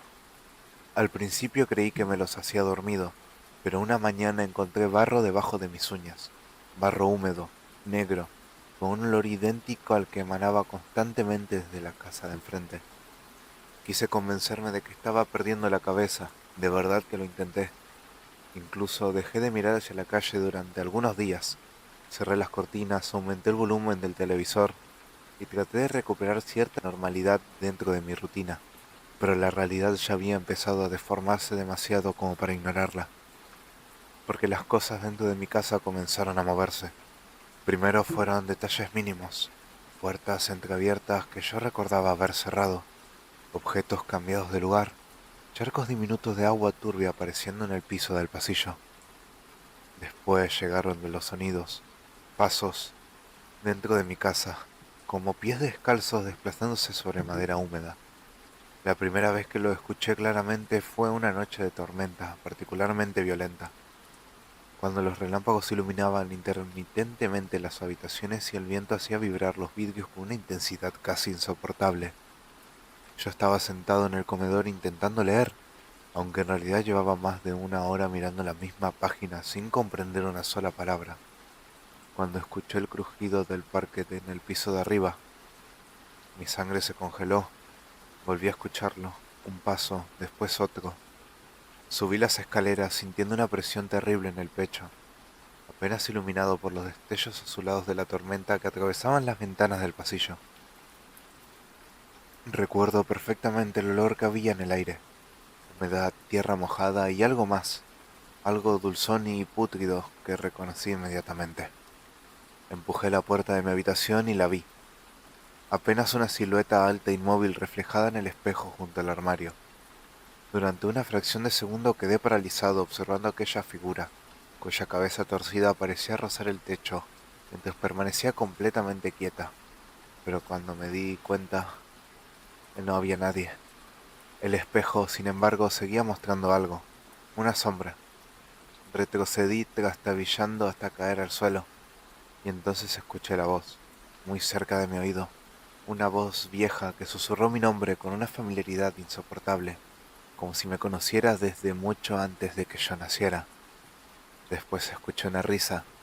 No provenía del espejo, provenía desde afuera, desde la casa de enfrente, y comprendí con una certeza tan absoluta que todavía hoy me enferma recordarla, que aquella mujer no estaba entrando en mi casa, jamás había salido de ella.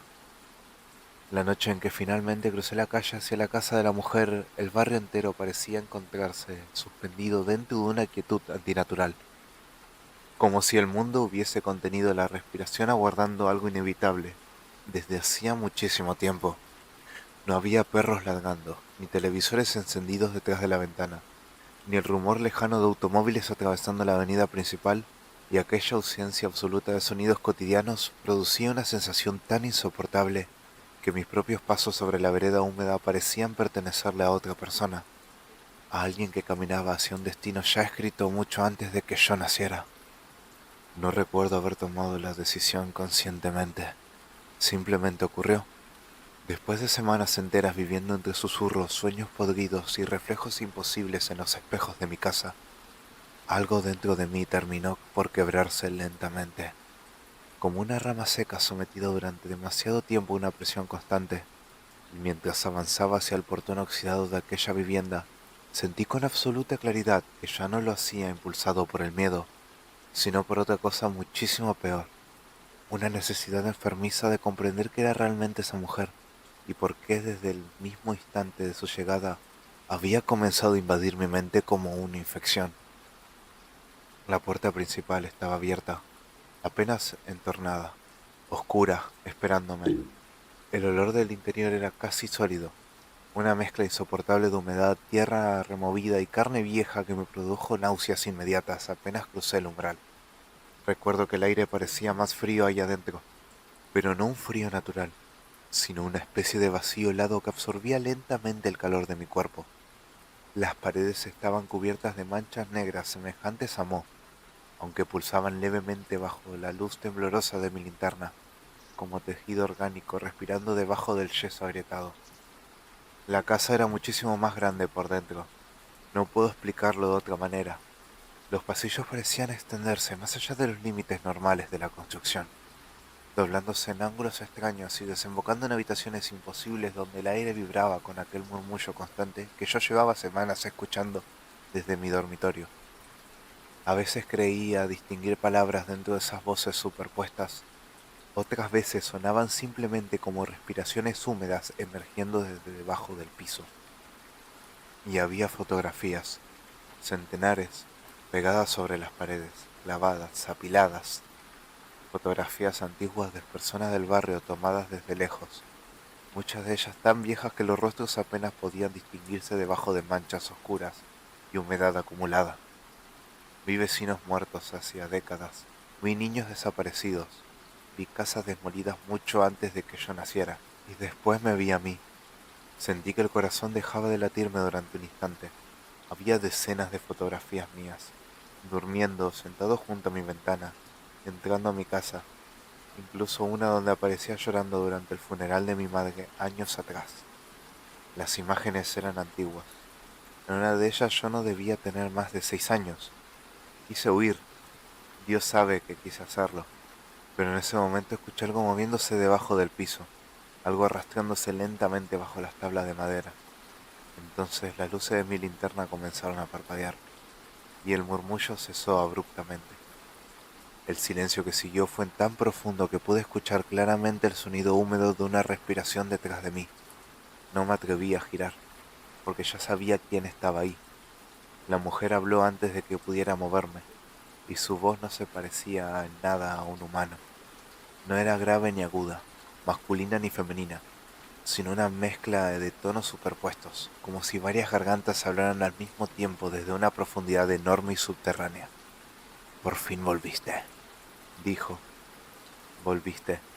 Esa palabra destruyó algo dentro de mí. Me giré lentamente. Ella estaba de pie al final del pasillo, pero ya no parecía una anciana. O peor aún, parecía demasiadas cosas al mismo tiempo. Su cuerpo cambiaba apenas uno intentaba enfocarlo correctamente, deformándose bajo la penumbra como una masa de sombras húmedas envueltas en piel humana demasiado fina. Su rostro se abría y cerraba lentamente, no como una boca normal, sino como una herida respirando. Y sus ojos contenían algo, una profundidad monstruosa donde creí ver movimiento, figuras humanas agitándose lentamente en una oscuridad líquida. Entonces comprendí, los sueños, las voces, la sensación constante de familiaridad.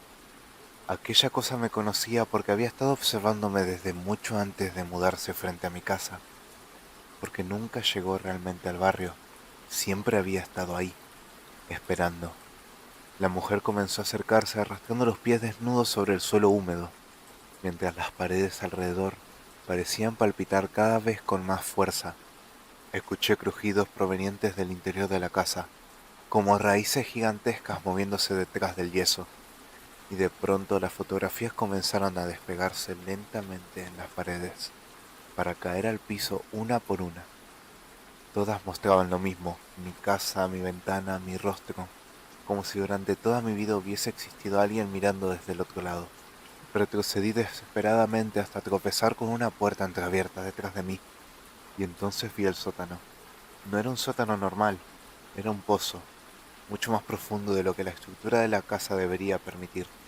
Un agujero cuya profundidad parecía absorber la luz misma, mientras cientos de murmullos se emergían desde debajo como un enjambre de voces agonizantes.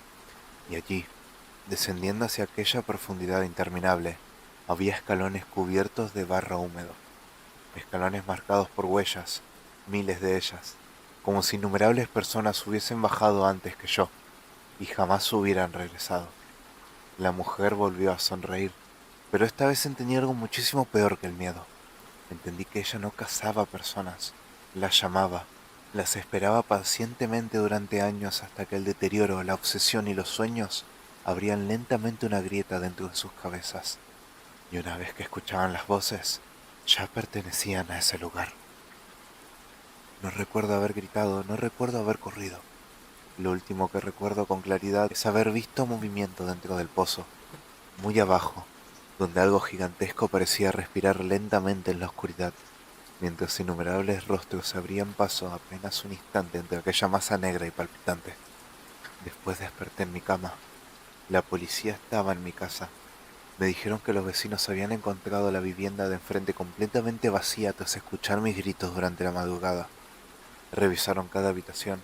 No encontraron fotografías ni sótanos, ni rastros de la mujer. Nada. La casa volvió a quedar abandonada desde entonces, pero algunas noches, cuando el insomnio me obliga a permanecer despierto observando la calle desde mi ventana, puedo verla, parada detrás de los vidrios sucios del segundo piso, sonriendo.